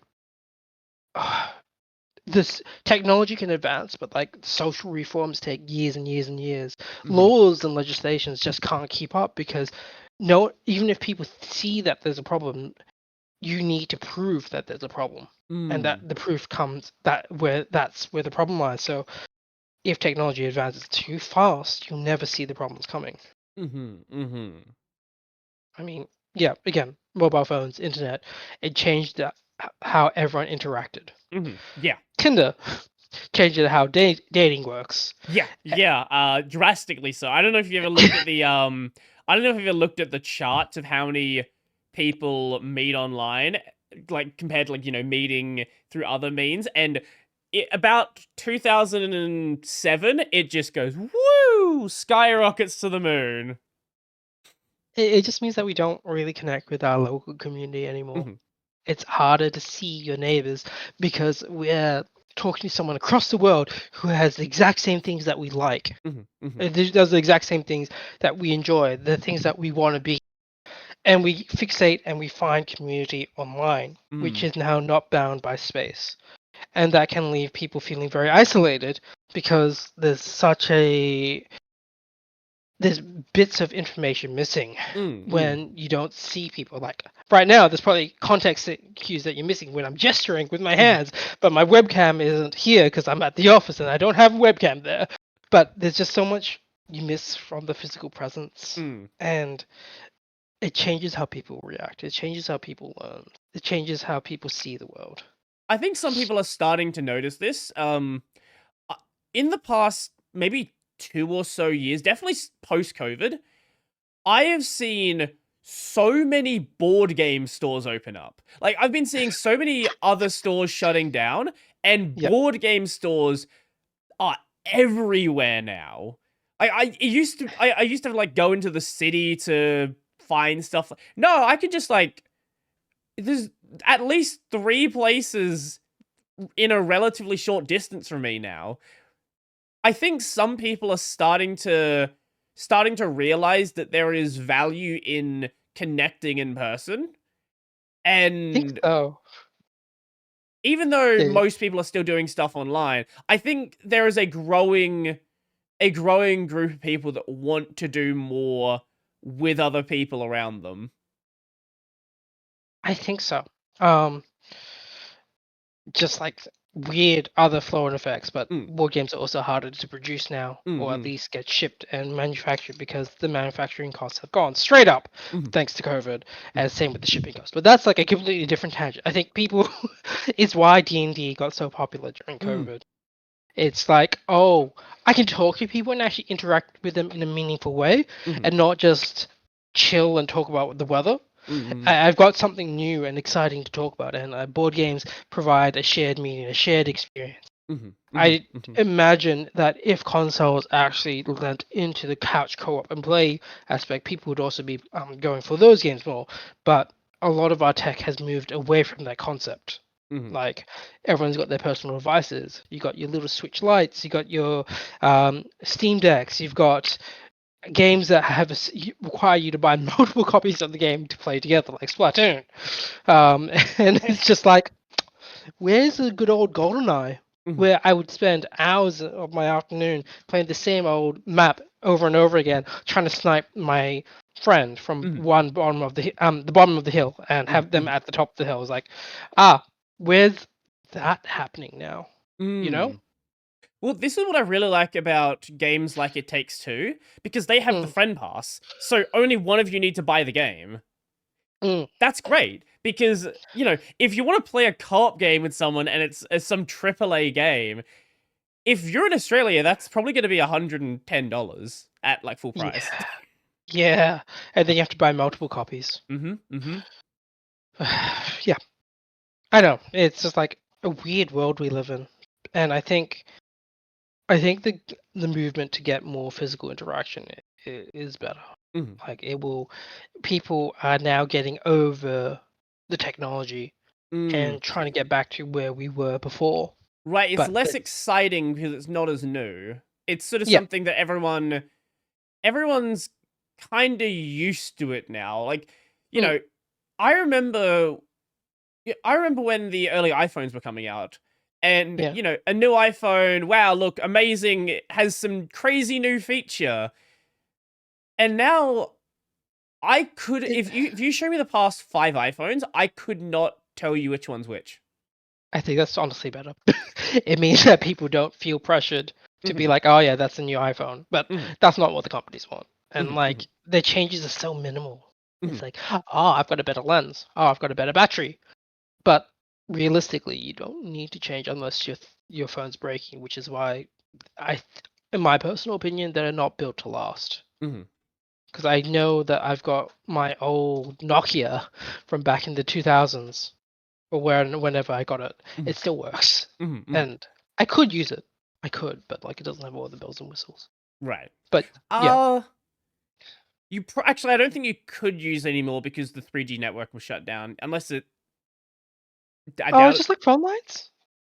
Like as in like just normal phone calls. I don't think it's gonna work on an Australian network anymore. Shit, really? That's so Yeah. sad. That's so sad. A lot of other countries still have their 3G networks up, so you can probably take it with you. But yeah, I think I want to say like a year or two ago, Telstra shut down the 3G networks. It was like a big government shutdown. Just Shit, yeah. I'm so outdated. Well, it also broke a lot of 4G and 5G phones because a lot of phones are not made for there not to be a 3G network that exists. So there were people that had phones that on the box it said 4G LTE. It required a 3G network to actually do some little stuff in the background and just stops working properly. Damn, Yeah. that's actually kind of funny.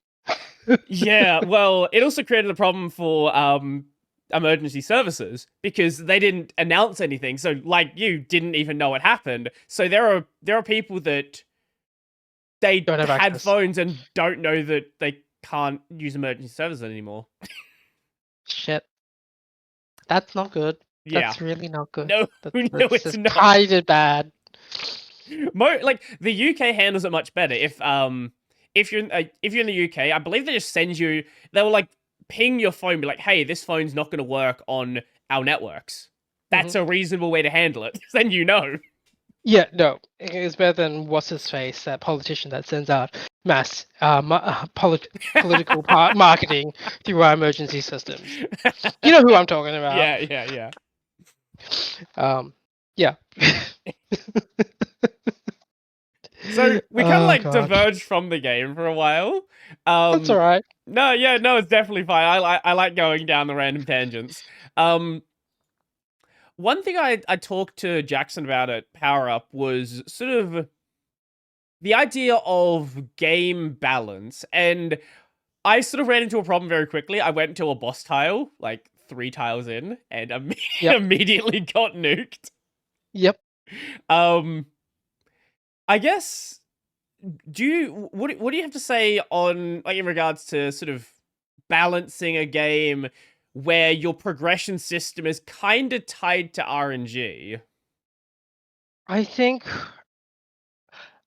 so. The inner not gamer in me wants to say get good, but that's probably not the answer. So I think balancing is the player needs to experience that loss once, Mhm. and then they won't do it again. But you also don't want to make it prohibitive. Mm.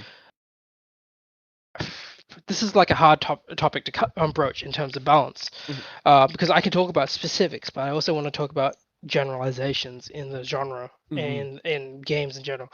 At least in our system, where we've got a little threat system, a la Risk of Rain, where the longer you are, the more you do, the harder the game gets. And that's not fully functional right now. So what would normally happen is after a certain period of time, those harder mini bosses would start to appear roaming on the map. So theoretically, you'd be able to see them, and you'd know that they're there. You could fight them and learn, oh no, this is not something I'm ready for. But then what happens there is that if players get completely curb stomped at the start by such an enemy, they start to learn to avoid them. And that's not quite what you want to do, long term speaking.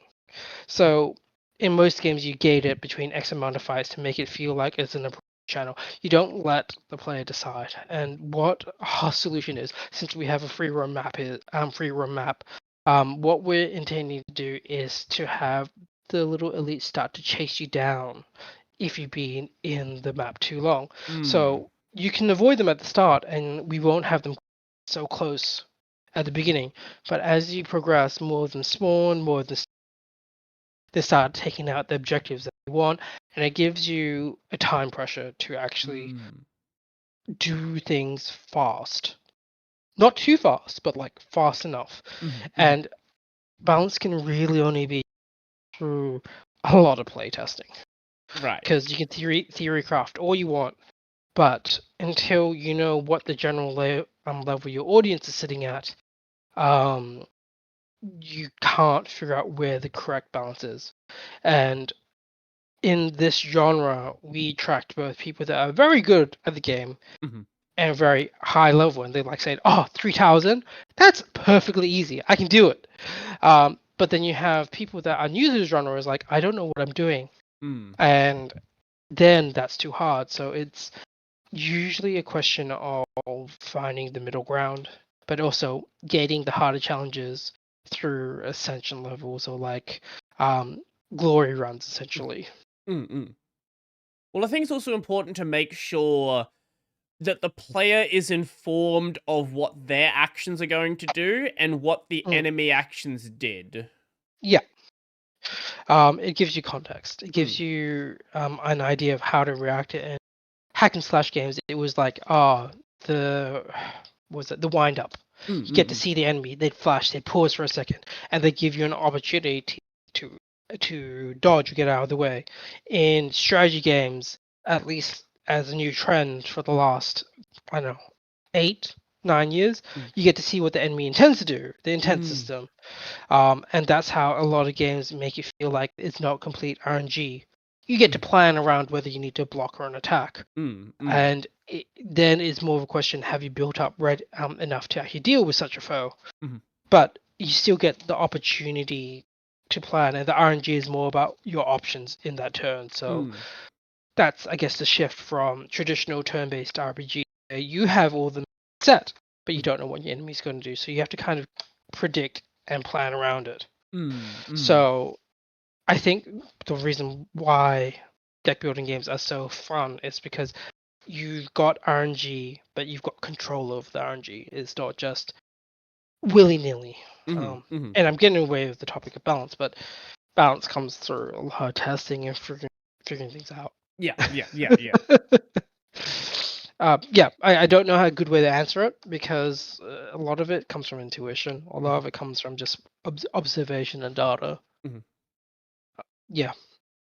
Yeah, like, the problem of, like, different games are going to have different ways you have to approach this problem, right? Like, if we look at a game like Sekiro, for example, Sekiro has very limited options.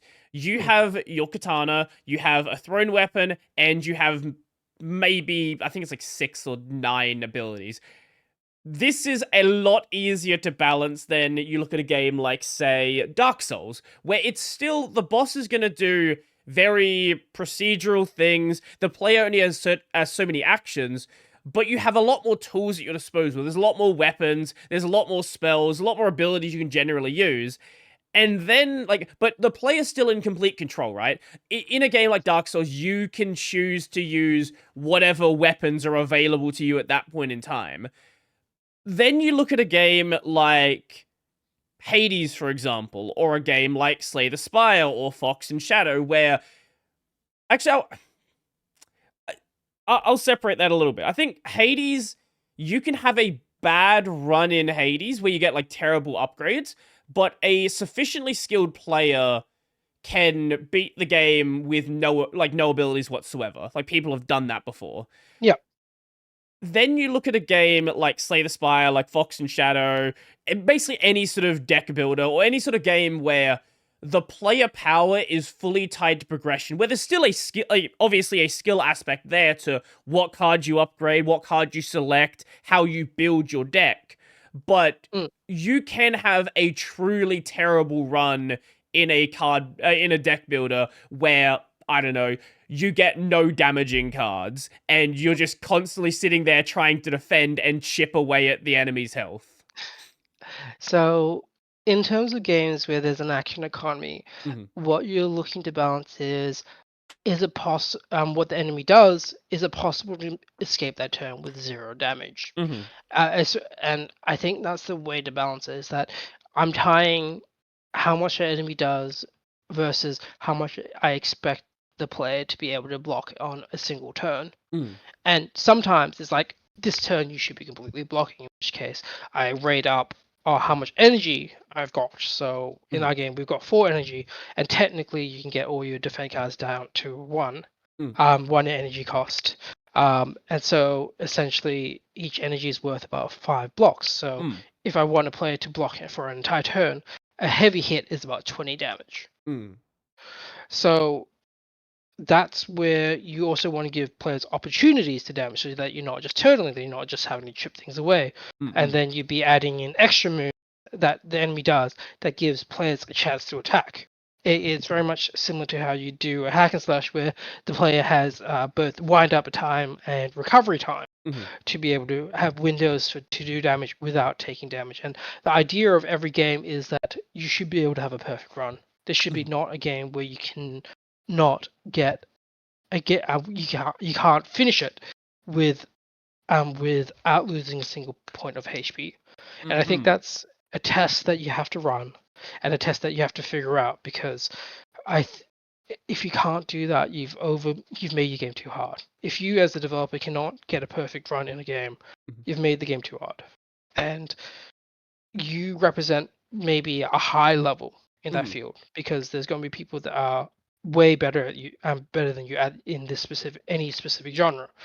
But if you can do it perfectly, then and that means a player that doesn't know the genre can do it imperfectly. They might lose a couple times, but they can learn, they can get better, and they can actually do it with taking some damage. So I think that's the philosophy I take into game balancing overall.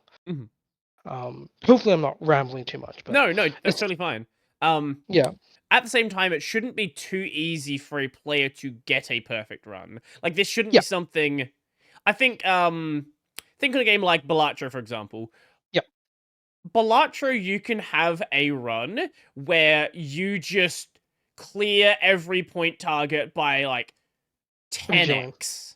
Because you just got some crazy jokers early on, and the early parts of the game are an absolute joke. Yeah. But those runs are not going to be your normal ones.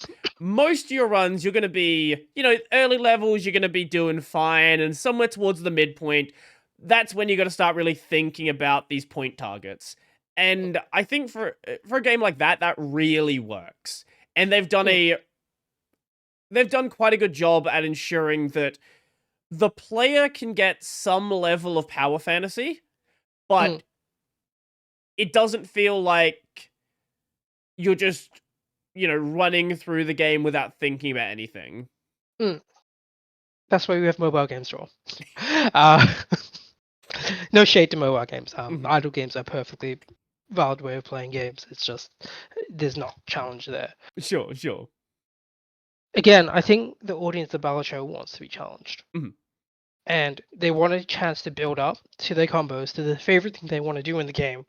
And then they want to be able to get to that point without dying too much.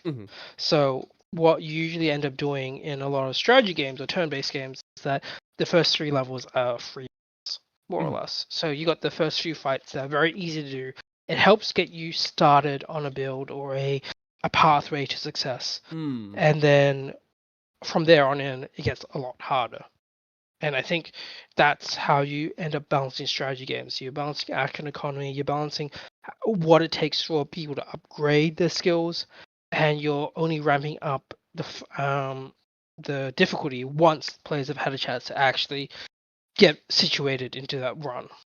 So, yeah, it's hard to codify this into like a specific strategy on how to balance a game, but you look at all these little data points, and these are the things you can tweak. These are the tools of the trade that you can adjust your game with.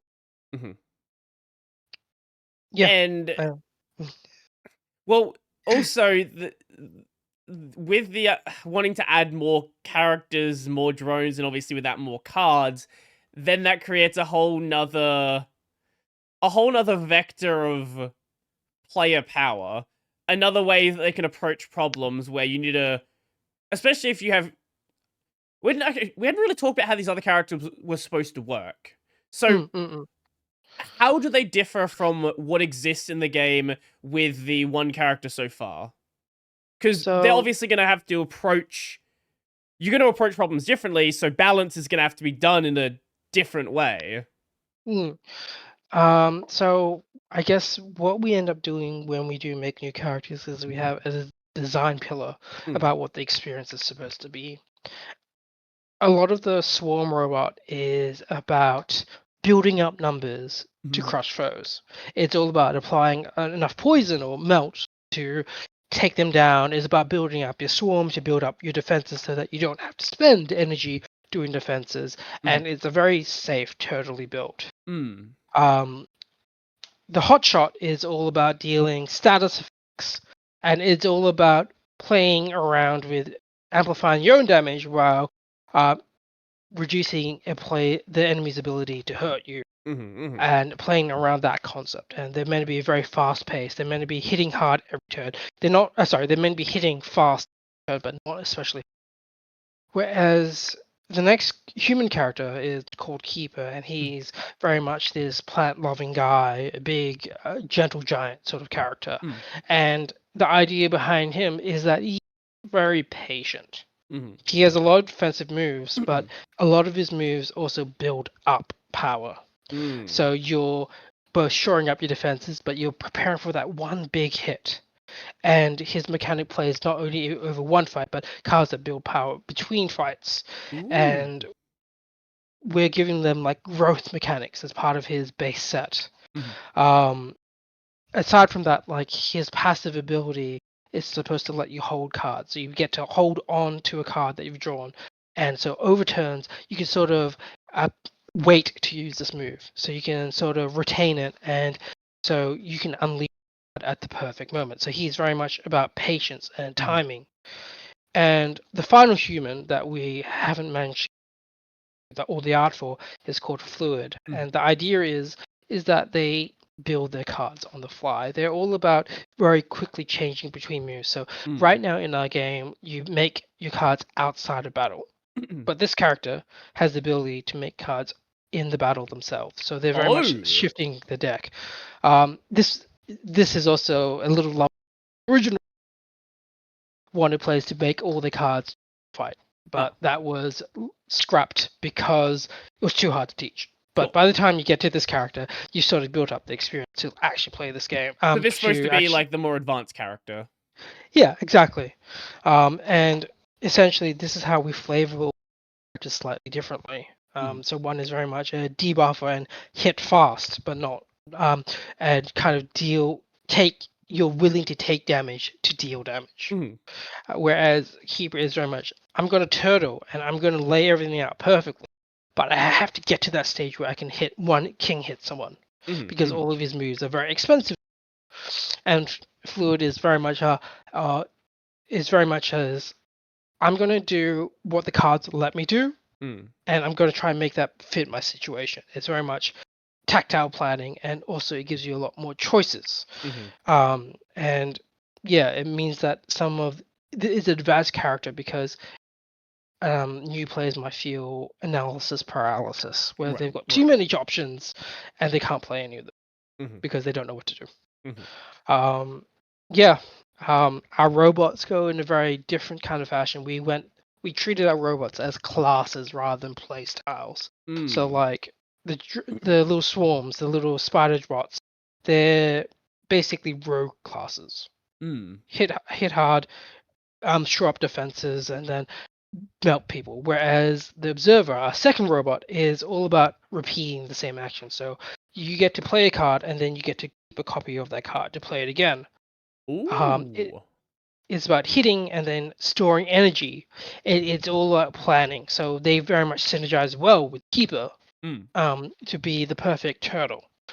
And you get these kind of mismatch and enmeshing of different playstyles and ideologies without having the player to be like, oh, I've got, I'm just going to use Slay the Spire as a reference. I've got one poison card and one shiv card, and I don't know how they can interact. Whereas the sets are kind of tailored to guide players to find sets that do all interact. All the cards are meant to synergize in some fashion.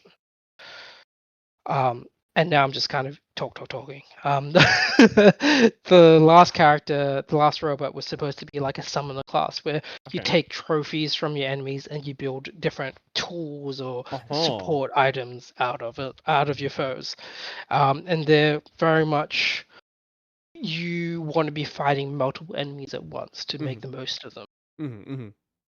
But yeah, so I think that's like kind of the overview of the different archetypes that we're going through, and how we mesh them together, they generate new identities, and the Mhm. card sets kind of reflect those identities and those mindsets, Mhm. which is why I wanted to have a different artist do every, just so that we have ties between, oh, this is a very different character because the art's different, because how they play is different, and Mhm. it's all tying back to the feel of the game Mm. and trying to make sure that people understand what we're doing with the mechanics and Mhm. visually representing it. And yeah. So each of these play in a very different way. Mm, that's So the plan. yeah, which obviously goes back to what I was talking about before with balance. And I know, these are not characters that exist fully fleshed out in the game, but this is going to create a very and every deck builder has to deal with this problem. When Mm, you have very different playstyles, it creates a very difficult challenge to make each of them feel viable. You don't want them to feel mm, the same, right? Like that, yeah. you're never going to have a game that is 100% balanced. No game's 100% balanced, but it shouldn't feel like there is an obvious correct choice.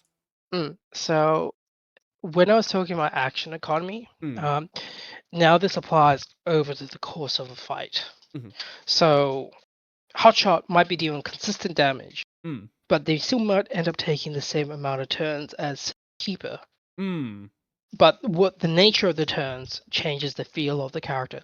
So Keeper might be playing a lot of defense cards and then doing one hit, whereas Hotshot wants to be playing some defense cards, some attack cards at the same time. Mm. Mm. Mm. So it means that the nature of how you play and how you think changes. So theoretically, we should be balancing action economy over the course of a fight, over the course of a Mm. player's HP, over the course of enemy's HP, Mhm. and that's how we would be balancing it. Feel is very different. Mhm. And this is why most deck building roguelites should have months of playtesting, Mhm. and you should have a large playtesting pool to actually pull it off Mhm. properly. Because if you do have cards that are super unbalanced, then the games, it feels bad. Mm. People will gravitate towards that one mechanic, and then they'll just keep doing that mechanic. They'll be like, oh, I don't get this card. The optimizers will go, oh, I'm gonna reset until I Mhm. find that card. Yes, players um will optimize the fun out of a game. yeah, exactly. So by having multiple viable strategies, then it feels better. Mm. You also do want your game to be slightly unbalanced, Mhm. so that you do it on a card level or a move level. So Mm. when you get that card, you're slightly disappointed, but Mm. then it means inversely, you're going to be more excited when you get the card you really want. Mm. So you make the lows, not you have to make lulls in order to achieve highs. Everything's about contrast. If Mhm. everything's samey, then what's the choice? What's the point of making a choice? Mm. Right, right. Yeah, you want those cards that appear where you're like, wow, this is exactly what I need right now. This perfectly synergizes with the build I have. Mm, This is gonna make the entire run just having this card. yeah. And then the bad cards make you hungry for the good cards, so Mm. they taste better. So it's like you're starving. You're slightly using hunger as a seasoning, Mhm. Mhm. and you're because like if you can imagine, when you're hungry, all food tastes amazing. Mhm. Mhm. Mhm. But if you're full, even the best meal doesn't look appetizing. Like Right. if I've had lots to eat, I don't want a steak. Mhm. I don't want a whole bunch of greasy food. Mhm. But if I'm hungry, the grease almost makes it better. Mm. So everything's in context. Everything's in moderation. Well, even the bad cards aren't entirely useless because you can discard them, you can, sell them, and, Yeah, and like they still have a function. It's not like you don't want the lows to be so bad where it's just like this is a complete waste of my time. You want there to it's you want it to be a downer, but there to still be something that can be done with it. exactly. You want it to be a disruption to your plans rather than a roadblock. Mhm. Mhm. Yeah. Yeah. Um, yeah, that's everything's. in balance and everything's in like harmony, yada yada yada. Mhm, mhm, Everything that I'm harping on about. But yeah, I don't know. Bad cards are good for different reasons. mhm. I think we talked about this a bit last time, but I guess it's good to touch on if anything's changed now. Meta progression, so progression like out of a run. Mm. So primarily, meta progression happens through story and unlocks of different card sets and characters, Mhm, as well as mods and mhm, upgrades. But again, they haven't been quite implemented in the game as mm, at this point in time.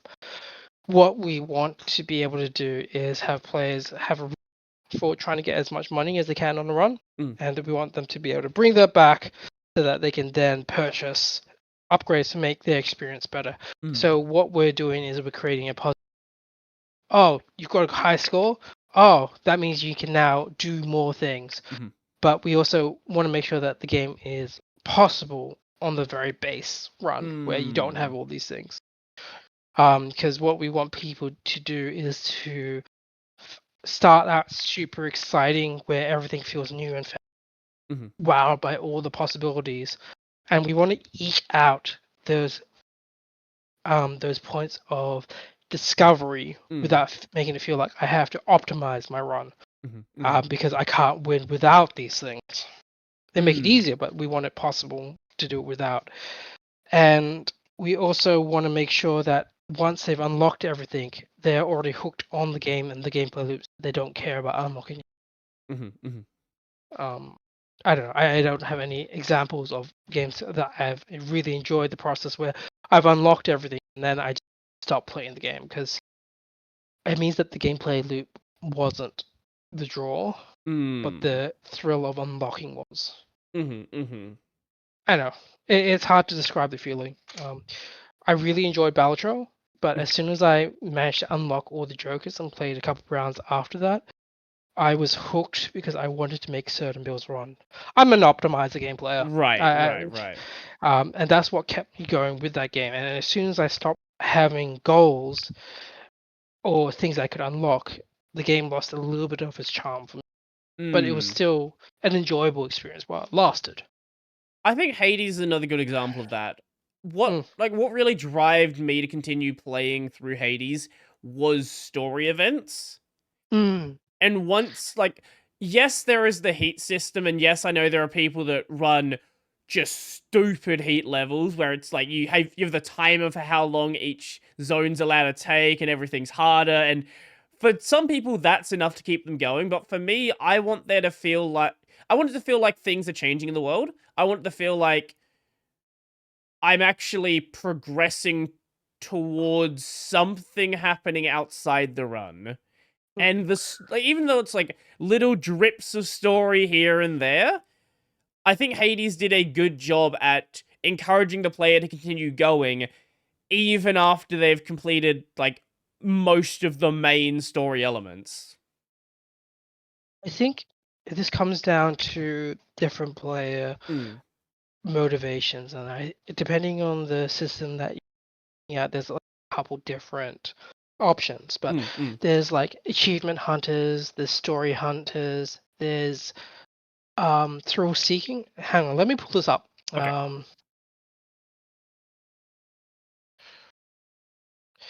So this is Bartle's taxonomy of player types. Hmm. And let me pull up a nice little image, and hopefully this works. Google's frightful at the best of time. So Ah, like, there's people that sweet. want to kill.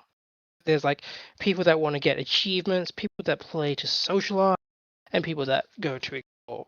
Mm, So from the sounds of it, you kind of settle more aspect. You want to discover new things. mm, mm, Whereas I'm going closer to the achiever, and mm, essentially I want to get and experience every part of the game, and then when I'm done with that, that's when the game ends with me. I don't often dream about the world too much. There have been games that have done it, but mm, like there's different motivations for playing, and games like Splatoon or co-op games are all about the social experience. mm, mm, mm, And you could be discovering new worlds together, or be just gunning down the enemy or trying to win objectives, and mm. that's kind of where social things and killers are.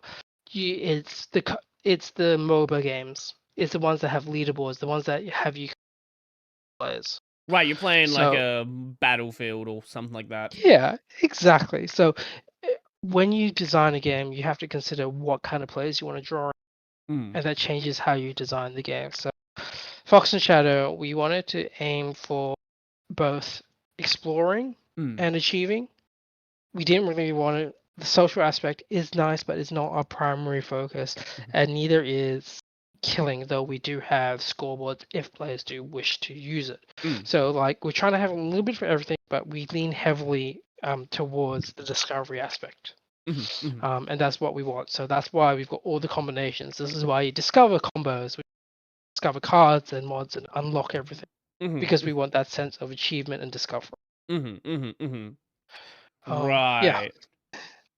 Well, yeah. For me, when I'm playing a new game, especially an RPG, I I am the kind of person that if I see a fork in the road, Mhm. that's not a fork in the road. That's just the second place I'm going to go to. I will, anytime there's a fork in the road, I will go down one until I'm like, does it feel like there's a story element that's going to happen here? If yes, Yeah. I'll come back and do it later. And I'm going to do everything over here first. Yeah, that makes sense. Like if a game has like a quest board, for example, I am going to do every single quest that is present there until I continue forward.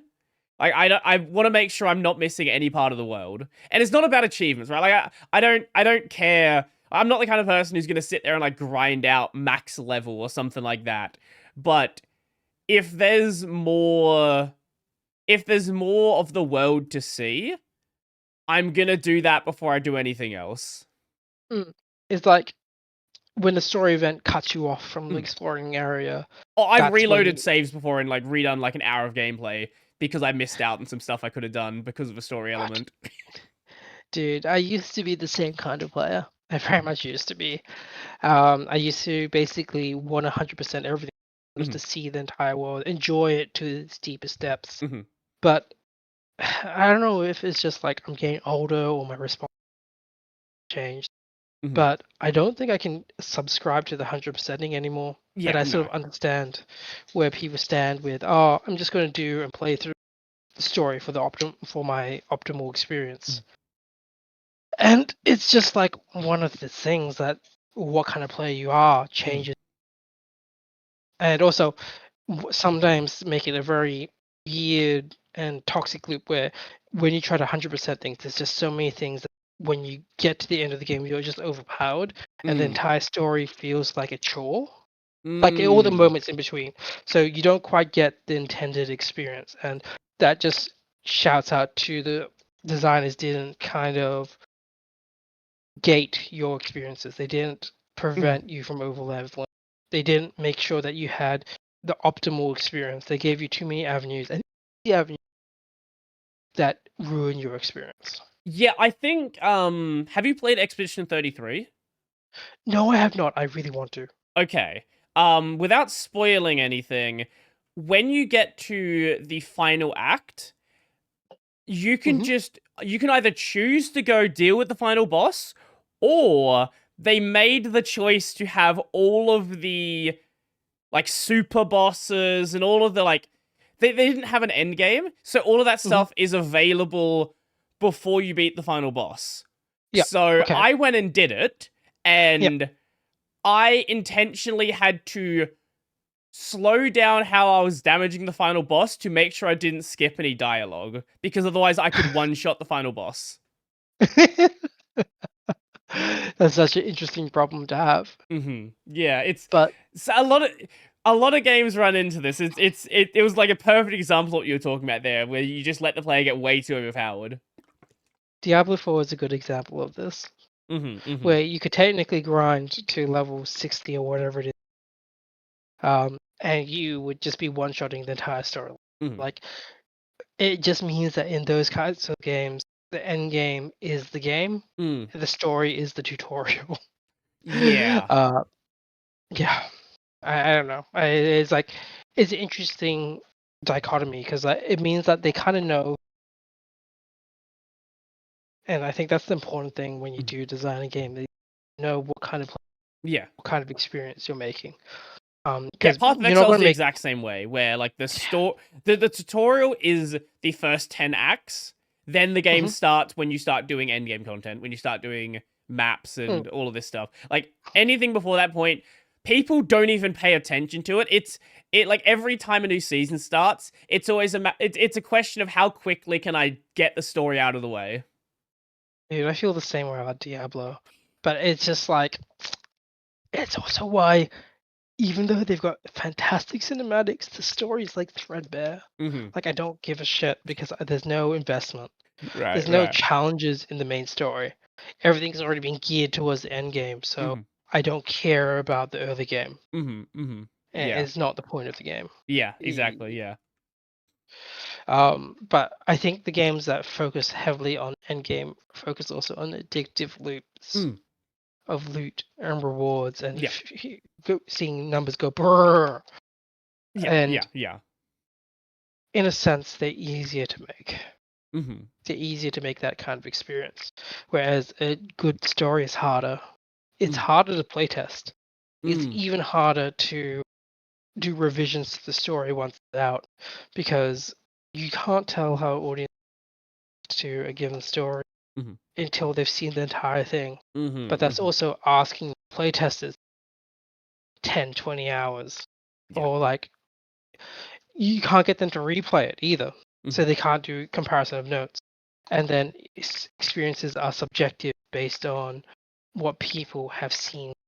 Well, even if you do replay a story, like it's never gonna be the same experience again. Even if you made like modifications to it, like the core story thread is still probably gonna be there. So they're gonna understand major plot points that happen. So you really can't go through that unless it's a game where, it's like Undertale, for example, where there is different branching paths. But if there's not, it's really hard to get some, like, even if they want to do it again, to really get that feedback in a proper way. See, I would love to make games with like branching storylines, but there's so much cost involved with that, because you're spending on a lot of time and content that players may not even ever experience. Yep. Because some players go through Undertale and say, "Oh yeah, I've done pacifist. I can't bear to hurt anyone else," and they turn the game off. And that's a great story, but when you have branching storylines and then you deal with localization or the costs of localization, every word that a player doesn't look at is money that you've spent for no reason. Well, I And think a great example of a game that has branching story that people are never going to see is the Stanley Parable. Because some of the triggers for some of the branches are really stupid. And you're not going to find it unless you look at a wiki. And it's also why you don't need Stanley Parable 2. It's just like you have to know your audience when you do branching storylines, when you do this sort of gameplay. When you make your game and design it, you have to know who the player base is going to be and why you're making it. Because there's no point in putting branching storylines in a game like Path of Exile or Diablo. Yeah. No one's going to ever touch it. No one cares. Yeah. The only thing they're going to click it for is what reward do I get from the branch? That is all they care about. Exactly. And that's like also PoE, there's technically a branch in the story early on where there's like 3 bandits and you can choose either to save each of the bandits or kill them all. And there's no one cares what the bandits' names are or anything about them. All they care is one of them gives you an HP boost, one gives a movement boost, one gives something else. If you kill all of them, you get an extra ability point. That's all that matters. Pretty much. That's MMOs in a nutshell. And again, you have to condition players at the start to say this is a story game for people to care. People don't care for big chunks of text. They want short interactions that give them a lot of context about the characters, and you're meant to make up what theoretically you should be doing is with your mechanics. You should be filling in the character's personality by how they act, how they play, what they do in scenes when your player is not directly interacting. It's all the that you need to let into your game mechanics for people to actually like characters. Mm. Like Transistor, you don't ever have to stop to hear the story, but the story is told. Transistor and Bastion, the story is told while you're playing the game, so it never feels like you're stuck in a cutscene and unable to react. You're unable to game. You're constantly interacting with the game. That's what makes them such beautiful experiences. But yeah, I don't know. I'm like, I could go on hours and hours Yeah. talking about this one facet of game design. No, It's I do like incredible. having dialogue that happens when you're doing stuff.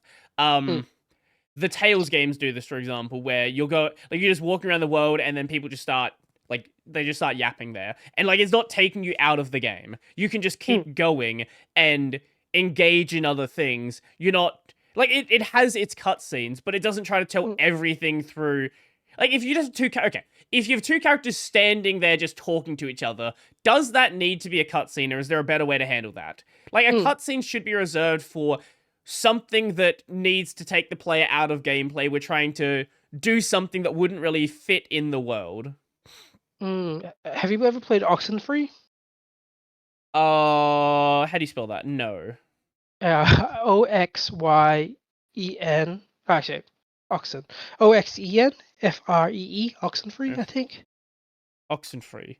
So it's like a visual novel game, but Mm. the beautiful thing about it is that a lot of the character building dialogue happens while you're walking from location A to B. You don't have to interact with it, but the options do pop up. And it just means that it feels organic. And I think if I ever wanted to make a visual novel, I'd be using Oxenfree as a template because it's just such a good experience that feels grounded. It's not just two heads talking at each other for God knows how long. Okay. Yeah. If you need a story game, that's probably one I would recommend because there's branching storylines and it gets really timey-wimey to actually try to figure out all the triggers. It's like another Stanley. Okay. Well, we could probably just keep talking for hours, but we probably should end this off at some point. Oh, dude, I feel the same. I've just kind of run out of water and I've been staring at my empty jug for like the last half an hour. I'm like, if you wanted to get some water, we could have paused for a moment. I feel rude. But yeah, no. We should eventually figure out when to stop or where to stop. And you should figure out where to stop with the game as well. That's also an important thing to work out somewhere down the line, somewhere through early access. Yeah, pretty much. I think what we'll probably end up doing is we'll get into early access with 2 pilots, 2 drones, and then hopefully get enough funds or time for us to do the fluids. So we'll have 3 pilots and 2 drones, and then I'd be happy. Okay. The third robot is like the cherry on top. And if we get enough funds to do a fourth robot and a 4th human, that'd be even more better. But like that's also crazy complexity, and I would die in design or trying to the game. Hard thing. Yeah, all of the traits and all of the drone cards. Yeah. Yeah, complexity explodes in our game. If you were to have 4 and 4, how many cards would you have roughly? Give me a second. I've actually done the calculations for this. Okay. And this includes like the combination cards as well, yes? Yeah. Okay. Well, okay, let's actually find which document would be best to look at that. Moonshot. So we'd be looking at probably about 690 cards. Something like that. Right. Give me a second. I might have done the number wrong. Will this change numbers for me? Yeah, 540. 540 cards. Not much better, but okay. Yep. And then if you add on mods and viruses into those combinations, with the ones that we intend to do, at maybe 5,915 different combinations. Right. And then the estimated, and there's obviously going to be much less than this. It's like a big number. I can show you the. Give me 1 second. Just because it's like I don't even know how to read that quickly. this would be like all the combinations, different drones, mods, and viruses. Oh, so for that's their different 11 versions. billion, 20 That would million, be 975,875. Yeah, like okay. we'll probably end up cutting a huge chunk of that just Mhm, by limitations on mods and viruses. mhm, mhm. Basically, you get with what we intend to do, variation in how any given card can be, and then you've got how many cards in the deck. Yeah. So the game explodes with complexity. Right. So, just for anyone who's listening, that's 590 actual cards, and then the modifiers and the viruses, those are random things that are added onto the card. Yeah, and you can have up to 4 mods or viruses on each card. So Yeah. So it's not they're not making 11 billion cards.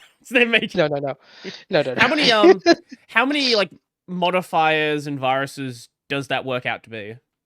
I think we're looking at 26 viruses and Mhm. 64 mods will get Okay. us to that number. Right. Um, Okay. yeah, so a dumb thing, and this is just me being centered in English, is that we've got a virus for each letter of the alphabet. For Uh-huh. reasons. Uh-huh. Uh-huh. Yeah, yeah. Not going to go into that. That's just a design perk that we've had done, um, Okay. and I've committed to. So when it comes to translating, I'm sitting because not everyone uses English alphabet. Mhm. I'm Yeah. sitting a heap there. Okay. Yeah. Okay. So I guess if people want to keep an eye on the game and check it out, where can they head to? You can either head to our Steam page and look up Fox Shadow. We've got a demo out now. Gain an update in the next week or so Mhm. to actually reflect our game better. You can join our Discord. I'd link to later. You can join our mailing list, which will get you updates when big things. I try not to spam the mailing list. I don't like getting spam, so. That's fair. That's fair. But yeah, so those are the easiest places to follow our progress and get in touch with us. Awesome. Yep. Nothing else you want to mention? I'm good for now because if I start mentioning something else, will be. Oh, is the game going to be at any cons coming up? Right. We're going to be at PAX AUS, Mhm. and we're going to be at IndiePod 63. We're also demoing Puzzlings, a tabletop RPG, in the tabletop section as part of Arc at the Table. Mhm. And there's got 15 sessions weekend. Mhm. And I may be trying to test out a new prototyped, and I'll send you a small photo of that. Okay. But yeah, we're at PAX next month, and I think it's like October 10th to 13th. Mhm. I might be wrong. We're also making an appearance at. I need to get the name correct. Um, Gotta find the emails. So, apologies about that, right? No, it's all good. West Torrens Comic Expo at the West Torrens Library Okay. on October 18th. Awesome.